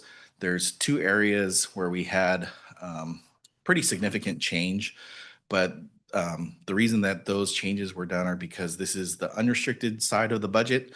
And so the line item of services and other operating expenses, you see a big $4 million change. Significant portion of that was shifting some expenditures from some litigation and legal settlements that we have. We shifted some of those expenditures from the unrestricted side to some restricted one-time dollars because it felt more appropriate. Those were one-time settlements, and so we used one-time dollars to fund that. So we shifted those settlements there. And then we had some savings from some of the contracted services that were not projected to fully utilize for this year. And then the other area that we see a big reduction is in the special ed contribution. That was adjusted by about $1 million. And that again is mostly due to contracted services that are not going to materialize through the end of June. So a couple other things regarding our budget. So this was a slide that was provided by School Services of California and what the risk was in including some of these proposals from the governor within our budget.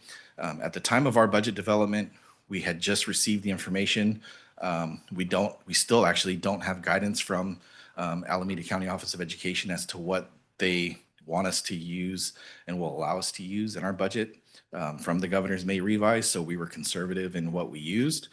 The only thing that we included in our budget was the 2.87% statutory COLA and the Learning Recovery Block Grant, second to last on the bottom.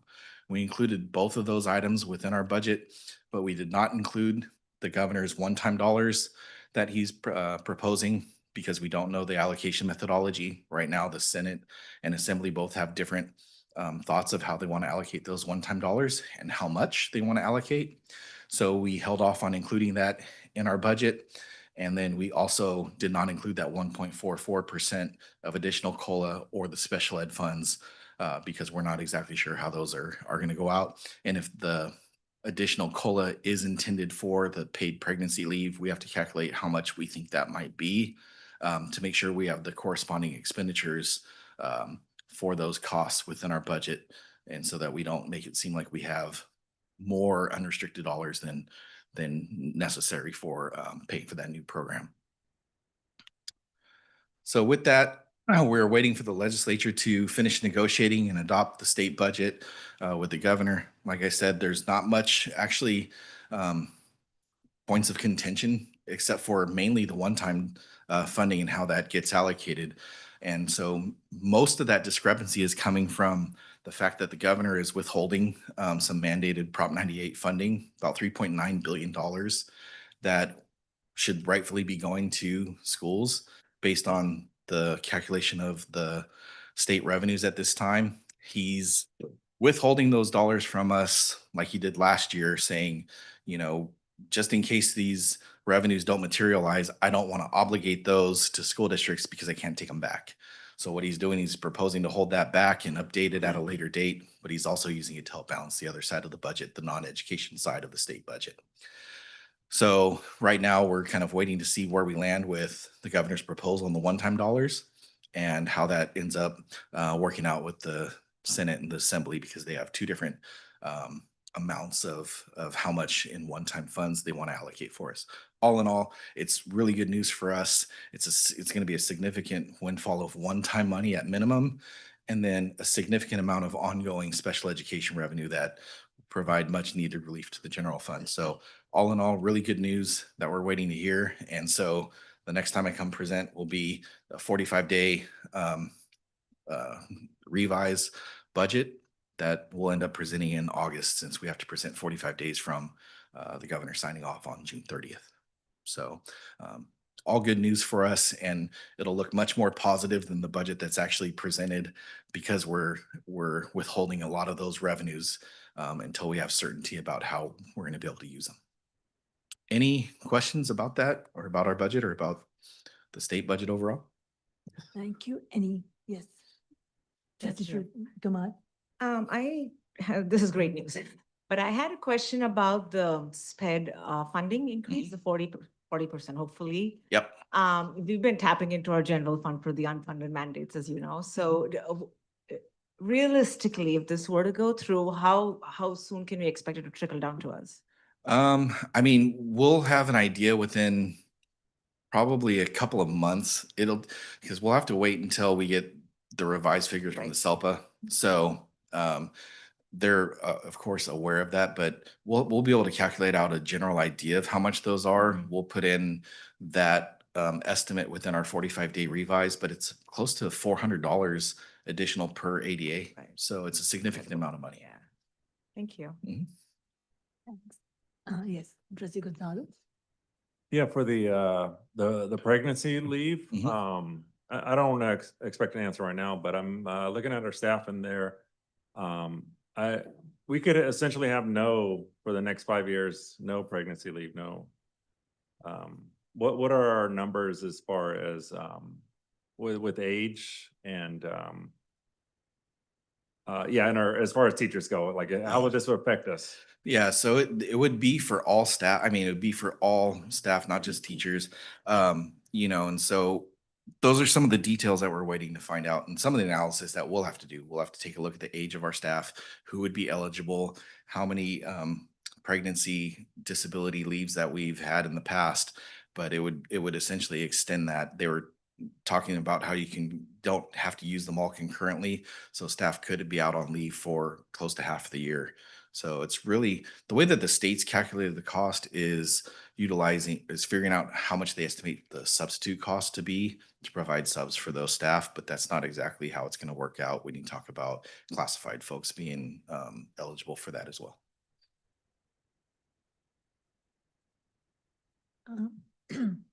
Avi, we are good. Thank you so much. Appreciate it. Thank you.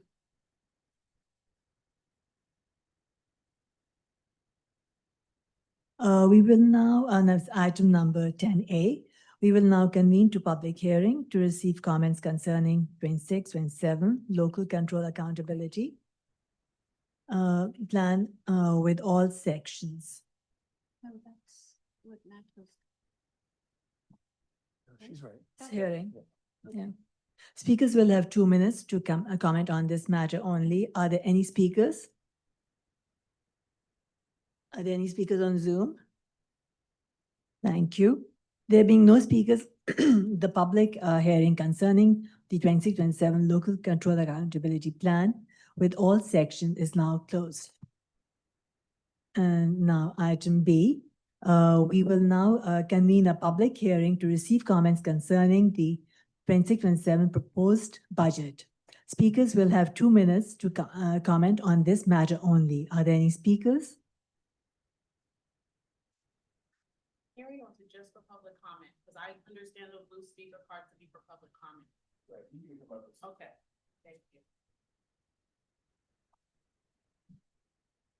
So good evening. Like I said, I'm Lydia Edom. I'm a parent in the district. I'm also Logan School Site Council Chair. I do have some questions on the budget, which I think was great news coming from the May revise, and I look forward to seeing or hearing what the legislature and the governor do sign. So I know you all are going to vote on your pay increase this evening, and I believe your stipend is part of classified wages. I know there's not an object number for board stipends or board compensation in the budget form, but in the document that's created for you all, is created for public consumption. I think in the interest of transparency, if we pulled out board compensation as a separate line item underneath classified or certificated classified board compensation and benefits, I think that would help us understand what exactly is going to be the budget impact of your increase or of board compensation, period. I think it should be pulled out. Again, I know it's not an object code when you send it off to the state, but for these public consumption documents, it can be pulled out so that we can get a better understanding of what that looks like. I saw an intertransfer fund coming in of $150,000. I wondered what that was. Is it one time? Will we see it again? Is it recurring, et cetera? When it came to class sizes, I didn't see kindergarten. So I wondered, is kindergarten still a 24 max class size? I just didn't see that here. Great news on the decreasing class size for grades 1 through 3. Super important, I think, as we all know. Still really rather high in the middle schools. So if that could be negotiated down, that would be amazing for our students. And lastly, the special ed contribution that was $1 million variance. Just wondered what was impacted, what kind of services were impacted, were students impacted with that decrease? Thank you.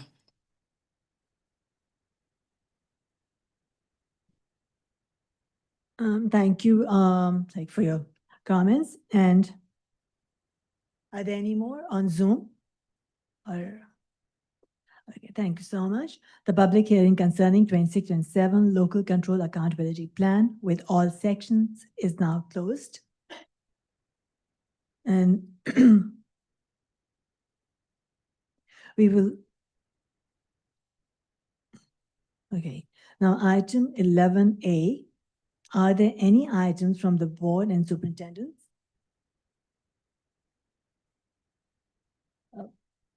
Trustee Kumar? Thank you, President Rafe. May just flew by, so I attended as many graduations and promotions that I possibly could that fit in my schedule. It was wonderful. And I did have a couple of meetings with staff at Logan, which went really well, but that's all I have for me. Thank you. And Trustee Gonzalez? Nothing significant to report at this time. Thank you. And Trustee Irby? Like Trustee Kumar, I participated in a number of graduations and our commencement exercise. Also, informationally, former trustee Pat Kogoskas passed away on May 22nd. A big loss in leadership for our community. She's a former trustee and council member in the Human Relations Committee in our city of Union City. Also participated the adult school graduation, which was very special because there was a mother-daughter-son combination that graduated all together. And there were several couples, partners that graduated. And so it's, again, for the programs we offer in New Haven Unified School District, it's never too late for all of our community members to participate in adult education and receive not only a stellar education, but a diploma if needed. And again, just this past May 30th, we celebrated the life of a wonderful teacher, a wonderful biology teacher whose daughter is currently teaching biology at James Logan High School, Abby Noche, a long time a teacher here in the New Haven Unified School District, and she'll be greatly missed. And that's it for me. Thank you, Trustee Irby. Trustee Freeburg? Tonight, I don't have a traditional report on my end. I was able to attend as many graduations as I could. And that was wonderful. I do want to open with a few thoughts as we look ahead, followed by some important updates from the New Haven Schools Foundation. First, as we start making critical decisions in this meeting and upcoming meetings, I really want to encourage that we don't rush any process that has a long-term impact, budgetary or otherwise. We are currently navigating critical systemic challenges, including declining enrollment and a clear need to rebuild trust with the families we serve. Ultimately, our community expects us to demonstrate deliberate care and to ensure that our focus remains entirely on students, families, and the community we support. With that in mind, I want to share how New Haven Schools Foundation is continuing to step up and support our community. This week, New Haven Schools Foundation is launching a completely modernized website to replace our old 2018 era site. It includes some great new features such as language translation options that align directly with the New Haven Unified School District site, a dedicated home for our Alumni Connections program featuring bios and images, which will build towards a robust future directory and can host reunion info, much stronger promotional tools for our fundraising events. We are also actively pursuing several grants to fund critical gaps, including candlelighters, to cover a bunch of PE grant requests we couldn't fund during the regular cycle. Union Pacific for our STEM programs, Kaiser and the Sharks Foundation to support mental health initiatives, specifically telehealth and Daybreak. And then here are some key dates and reminders. July 1st, scholarship recipients can officially begin claiming their awards. August 1st is National Night Out. Please be sure to stop by the New Haven Schools Foundation booth. October 24th, save the date for our annual Mutt Strut. And then February 6th, save the date for the Diamonds in Education Gala. And lastly, Science in the Park, October 3rd. Finally, New Haven Schools Foundation is serving as the fiscal sponsor for the Alameda County Science in the Park event on October 3rd. Once school starts, county staff will be reaching out to our science teachers to get them involved. I want to highly encourage my fellow trustees to plan on attending. Every year, there is a contest between the school boards in District 2, and the winning board earns a $5,000 grant for their educational foundation. We could definitely use the money for our students, so let's make sure we show up, compete, and bring that grant home to New Haven. Thank you, Trustee Feberg. And I too attended quite a few graduations, and it was very heartwarming. And that's all for me. Superintendent Thompson. A few quick updates on some positive things. First, I'd like to thank D3A for our partnership. I really feel like your presentation captured a lot of the hard work we've been doing. Very nice job. Thank you for that. Looking forward to continuing that. Summer school starts tomorrow. We have about close to 1,200 elementary students, about 300 middle school students, and 1,500 high school students. So that's we're back at it tomorrow, and that'll be fun. We have had last weekend. Was the Latino International Film Festival down in Los Angeles, and we have students at Searles, IVCMS, and CCMS that make films, and entered them into the student part of the event. Fantastic event. They treat it like the Oscars. And we had actually our Searles students were nominated for the best film. So that one of 4 out of 250 films submitted. So that was exciting.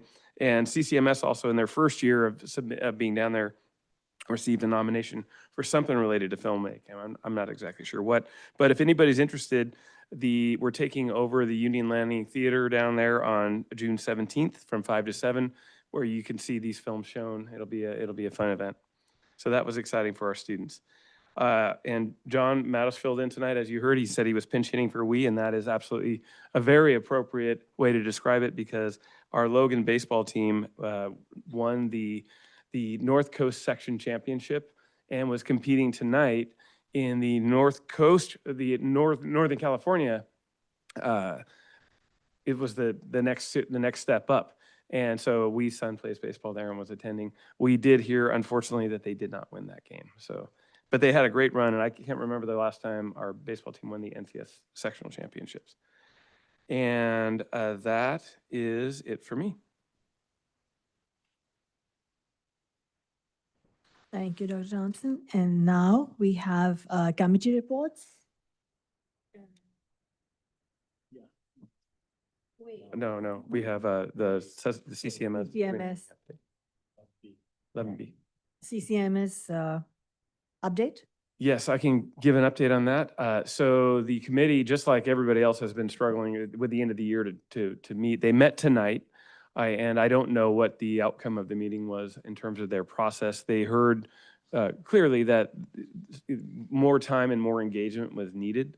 I know I would talk to Principal Camacho from CCMS, who is chairing that committee, and they're really feeling pressure to have a name change in place by the start of the year. And they know that we only have the June 16 meeting before the start of the year. I know that tonight they were considering trying to put something together to bring something to the board by the 16th. And I'm a little concerned that they won't be able to effectively engage the community within a week's time, because we post that agenda by next Thursday. So I don't know if the board wants to look at other potential dates that we could have, even a special meeting, and it probably would be, a special meeting might be a good idea, either at the end of June, the beginning of August, the end of July, somewhere in there. I don't know. I'm going to turn it over to you for some discussion on this, and then if you want to provide me with direction, I can share it with the committee as well. I have some questions and I had an idea. And I want to preface this question or idea with, I have no idea what names are going to come down the pike for us to vote on. But is it possible, since we're doing a complete rehaul of Logan, to consider some of these names? And John, I'm asking you, as we're building new buildings at Logan, could we possibly take one of the community names and name a building? Like the blah, blah, blah Memorial Library, or since we are doing a complete overhaul at Logan? That's definitely a possibility. That's something that we have a process for that. That would be a few years down the line, but yes, that certainly would be a possibility for Logan. Like even multiple names, or, you know? Really a board decision. We could certainly look into that. That's a possibility. Then we'll move on to my other questions. So as a board member, I want to be entirely clear on our own authority before we move forward. So my question is to you and President Rafay.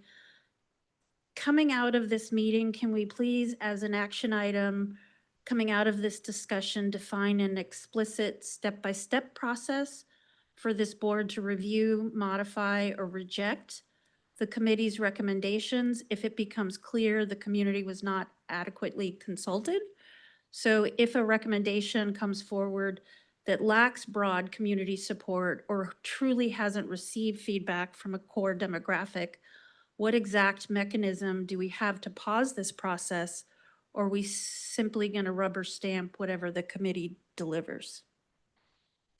Okay, the board did approve the process on the 21st of April. So if you, about the mechanics of the process, are you asking for more detail on that? Yeah, I'm asking for the step-by-step process for us to review or reject or modify. Not the Okay. overarching process, but like if we don't feel like there's been enough time, it still feels rushed, to be honest. Or like what I said, if we haven't truly received feedback from a core demographic, what exact mechanism do we have to pause this process? Are we Well, just going to push it forward? You actually have complete control. So when it comes time for the committee to make a recommendation to the board, the policy states that they shall submit a list of no more than 3 names for consideration. And then at that point, it's really up to the board. You can accept one of those 3. You can reject those names and ask the committee to go back out. You can ask for the process to be modified in any way or add additional steps. And that's all within your right to do. Are you in agreement with that? Okay. So I have more. The single community forum on May 18th took place at the very end of the school year when families were completely occupied with finals, promotions, and year-end activities. One meeting during that window is not sufficient for a decision of this magnitude.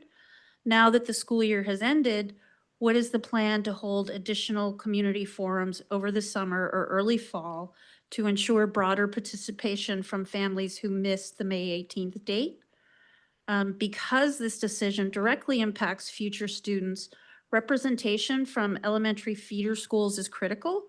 Since the committee is currently closed to new members, what mechanism will the board use to ensure the voices of those feeder schools are actually included in the final recommendation? And then you stated that the committee is closed to new members because it is already working through its process. If the committee is closed to new representation, then the burden is entirely on this board to ensure that the families who are excluded from the committee have other meaningful face-to-face avenues to participate. A closed committee cannot be paired with a closed rush timeline. I previously raised the point that a significant demographic within our community does not respond to or access electronic communication. Reliance on digital surveys, email notifications, or mailers leaves these families out of the process entirely. What is the specific outreach plan to capture feedback from this segment of our community? And then lastly, what is the urgency to move forward with this process right now, immediately after the school year has ended and while the families are away for the summer? Moving forward with a published timeline, clear process documents, or robust community feedback risks eroding further public trust. This board needs to take the necessary time to get this right. Can we commit tonight to establishing a clear extended timeline that includes future input before any final vote is scheduled?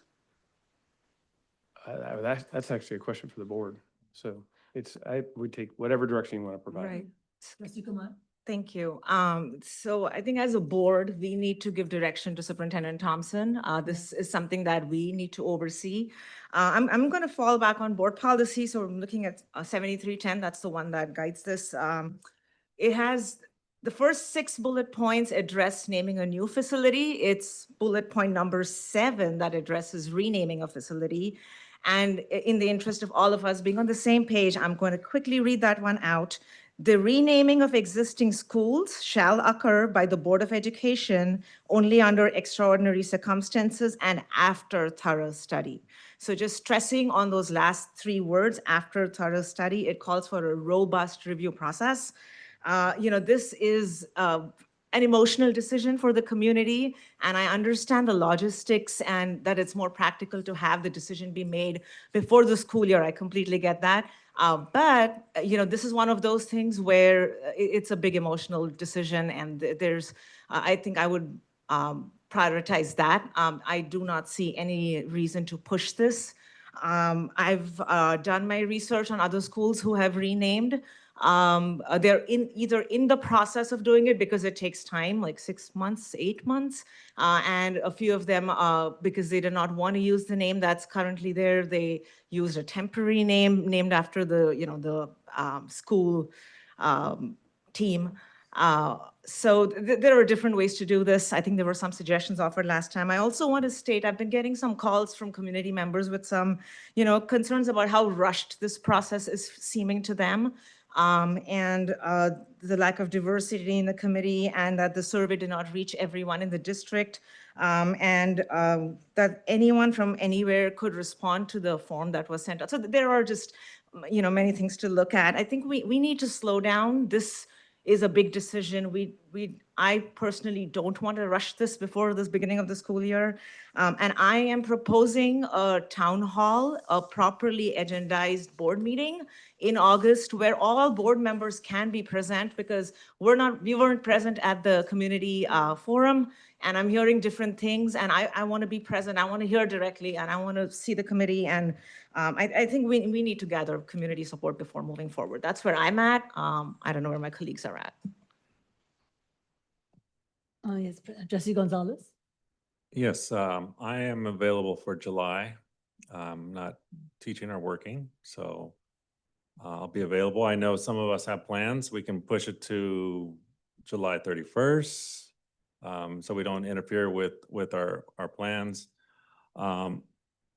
And also, I couldn't find a document that says I know we agreed on the calendar for board meetings, that there's no meetings in July, but as far as governance sessions or any other kind of meetings, I do not see a document that we said that, so. So I'm confused for clarity. We're proposing a community forum, a town hall in early August, but you would rather have us meet in July? I'm super confused.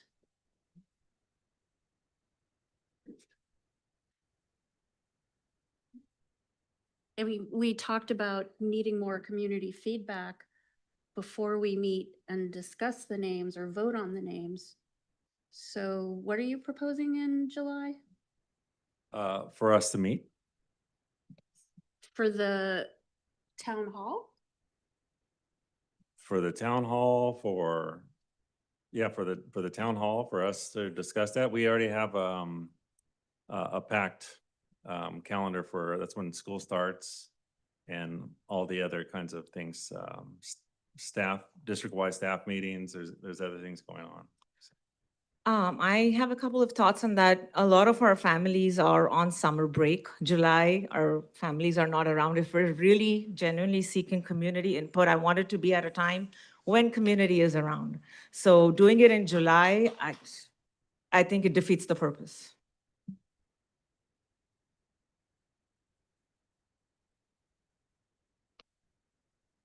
So how about Trustee Irby, your thoughts? Well, I'd like to go with consensus, but I'd also like to hear what we currently have coming out of the committee. We're operating without any information from the chair, and so I would like to hear from them, and then we could move from there. I think that Trustee Kumar is correct. We need to hear from more people. There needs to be a way to hear from more people. Having a town hall as a listening post for us would be helpful. But again, ultimately, it will be the board's decision on how we proceed and how we move forward. The timeline, I think we could give as much time as we need. As much time as we need. If we feel that we need to go into, to be honest with you, next June, we will go into next June. But it's up to the board and to make that decision. Thank you, Trustee Irby. So it's from the consensus, it seems that we are wanting to go for a town hall. And the, can we get back on the, decision later on, when would we have it? Yeah, well, what I can do is I can share this with the committee and have them come up with a revised timeline that extends. And it sounds like there's at least 3 of you that would like it to be at a time when the schools are in session, when people can actually, so we don't have a conflict with summer vacation. So we can come up with something that would, it would allow for more active engagement, I think, if we had a longer timeline to do that. Coming up with something to start the year with is something we can do. We're already looking at, for example, that concrete sign out front that'll be filled in and won't have the CCMS name, Cesar Chavez name on it. And we can come up with something in the interim. The hope initially was if this makes sense and there's a clear path towards a name, great. But if there's not, we can always fall back. So we're falling back. So I'll let them know that these are the sentiments of the board, and we'd be looking at a series of ways to engage our community with at least a town hall at some point, probably August, and go on from there. And if there's more activity that they feel needs board support in July, I can let them know, but I think we're really looking at a decision that would come to the board probably if we're looking at August for a town hall, it would be past that. Yeah. It seems like we are repeatedly leaning toward July. I want to make it very clear, we did adopt a board calendar. This was adopted last year for this, and there was nothing agendized for July. Right. And we're just creating business at this point for July. There is no need to force a meeting in July. Okay. That's one. And Two, sorry, Trustee Fremont, just second thing, I also wanted to point out, I did get some good feedback about Principal Camacho and how he led the public hearing. So if you could just relay that to him, I'd like that. Thanks. Will do. Yeah, I feel really strongly about not rushing. This is a decision that we need to make with care and consideration, and we could rush it and the impact would be long felt, so. That's great feedback. Thank you. I'll share that with the committee. But to be honest, I still want to hear from Principal Camacho about where they stand. And again, we're going to give them some parameters to operate in, but just to hear what's been going on. Because again, like all the trustees here, we have not been participating in those committee meetings. Yeah, I like that idea. So maybe at the town hall, if we can have Principal Camacho present first, Sure. right? Maybe start off that way so that we hear from the committee straight first. And a gentle reminder on the feedback that I've brought up a couple times about folks who don't feel comfortable with electronic surveys. We have to figure out a way to get that community feedback. Yeah, we're going to connect, we have a lot of resources that we can connect the committee with. We have our Latino parents, or our parent advisory committee. We have a lot of community resources throughout the community. So we'll try to engage them and find ways that we can have whatever segments of our community don't feel comfortable sharing, provide them an option to do that. We have some ideas about that. Okay, thank you. This is good feedback. All right, thank you. So we move on to agenda item number 12. Do you have any committee reports that trustees would like to share? Just one from the Mission Valley ROP. We have our last two meetings. We also take July off, June 11th and June 16th, and we'll be going over our May revise and the budget for MVROP. Thank you. And Trustee Freeburg? No. You're ready? Yeah. Trustee Gonzalez? Trustee Kumar? Okay, thanks. Okay, now action item 13A. May I have a motion and second to expel student number 1, recommendation for expulsion? So moved. Second. Discussion? Roll call, please. Aye. Aye. Aye. Aye. Aye, thank you. Action item 13B. May I have a motion and second to adopt resolution number 066-2526, recognizing and honoring Juneteenth 2026? Are we not going to read it? Are we just going to adopt it? I mean, sure. Okay. Okay. We don't have to read it. So moved. Second. All in favor? Aye. Discussion? Opposed? Abstentions? Motion passes.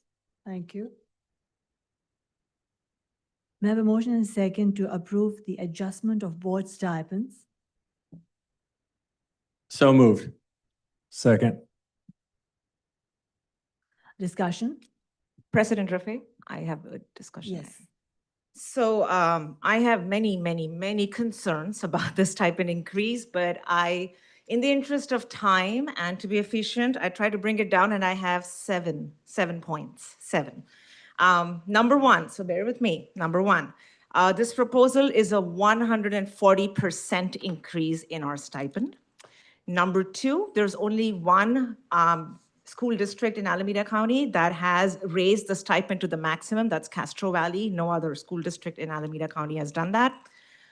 Three, when we talk about, when we negotiate with our labor partners, we always talk about total compensation, right? We don't talk about the fragmented pieces.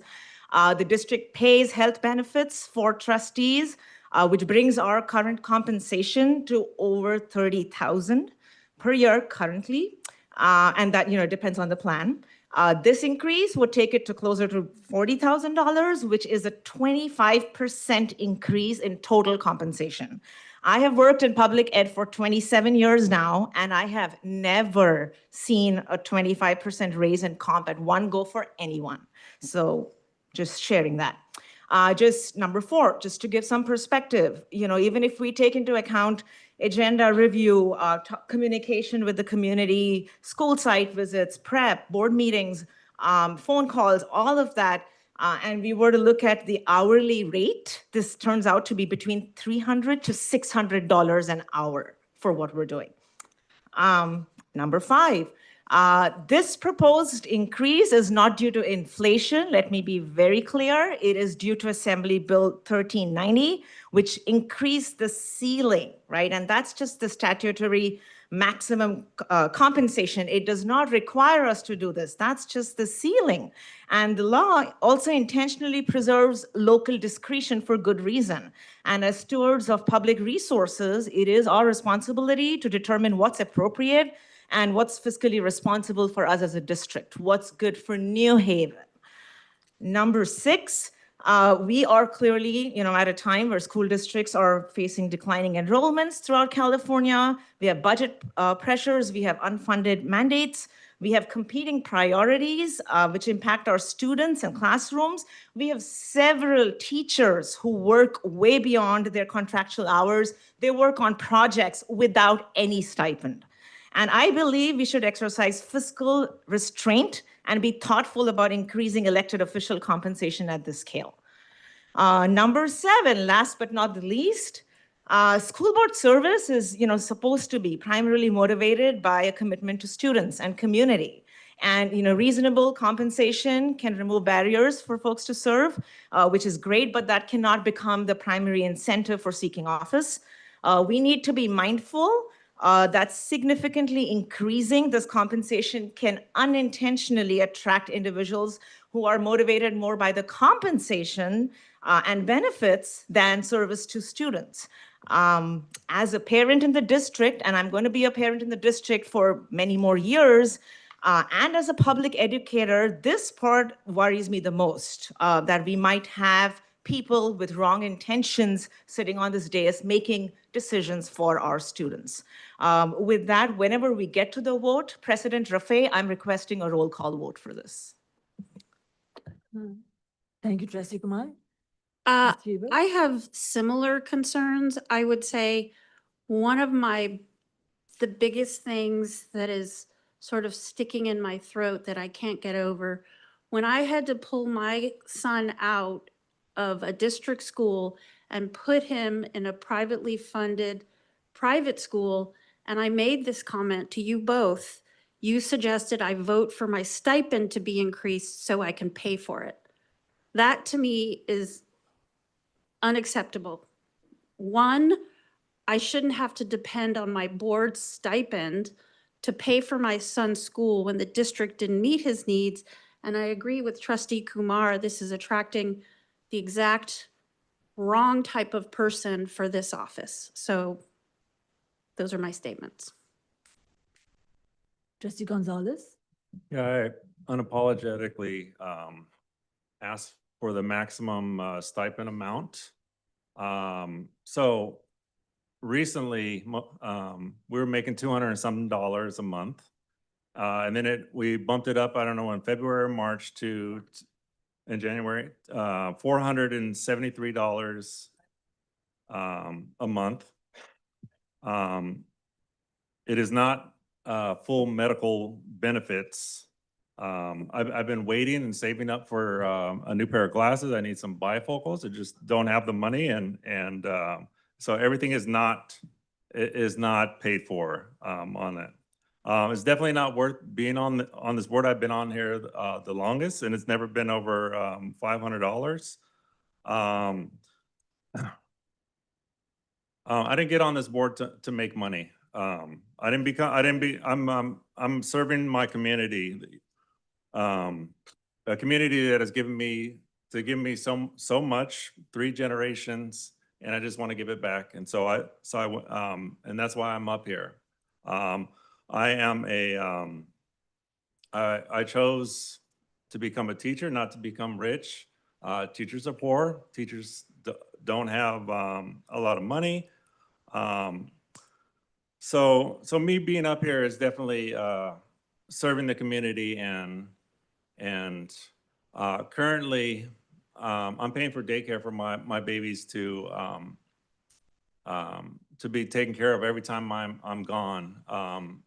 Every time I am not there, I'm paying either with my time or whatever, and that's the choice that I've made. But it's not worth it. And so if it was a time when we were in a recession or we were hurting, but our money, we're looking okay right now. If we're in a recession, let's bring it back. A stipend is not is not in place. It's not the right time, but right now is a good time than ever. And so again, it's not worth it for me to be on this. I've been verbally with profanity attacked sitting up here. I've been chased home, followed. There's been a hit piece article about me, written about me, and nothing about students or kids. It's all about other people's political agenda, and so it's not about students. It's about something else. I've had FCCP violations against me where I had to seek legal representation paid out of my pocket. So just in conclusion, I just want the maximum stipend amount for the board trustees. And if there's anybody who has a problem, please have them talk to me. It's nothing. It's nothing. It's what is deserved to be up here. So. Thank you, Trustee Gonzalez. Trustee Irby? Thank you. Yes, I concur with a lot of what Trustee Kumar says, but the bottom line is this. A stipend change, compensation change, whatever you want to call it, hasn't happened for trustees in 40 years. In 40 years, it always has been 200 and whatever dollars for 40 years. Yes, it went up to 500, I believe. Yeah, that's just a stipend. That's correct. Now, again, when you look at the budget, when you look at the percentage of the budget, there's really less than a percentage point difference. So for myself, this is 40 years coming. This is 40 years coming. That's why I moved to approve the $1,200 maximum amount approved by the state legislator and signed by the governor. Thank you, Trustee Irby. Do we have a second? Okay, do you have a roll call, please? Nay. Yes. Yes. Nay. Yay. Motion passes.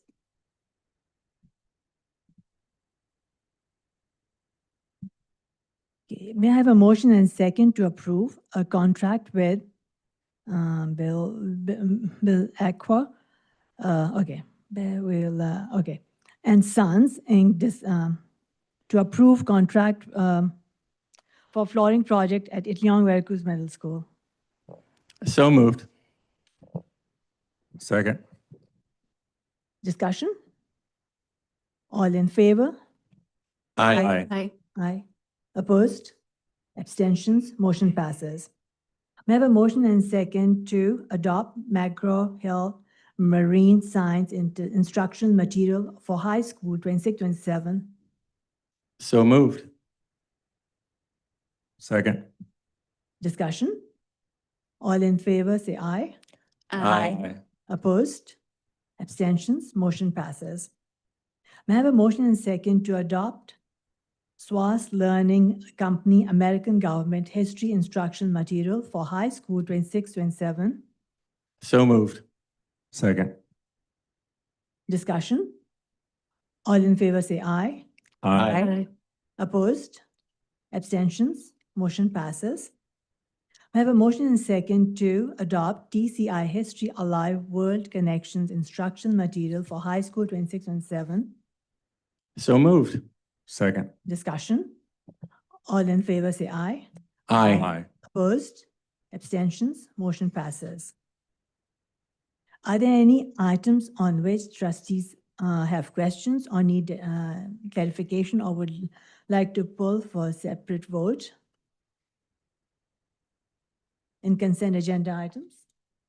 Okay, seeing none, may I have a motion and second to approve consent agenda items 14A through 14AA?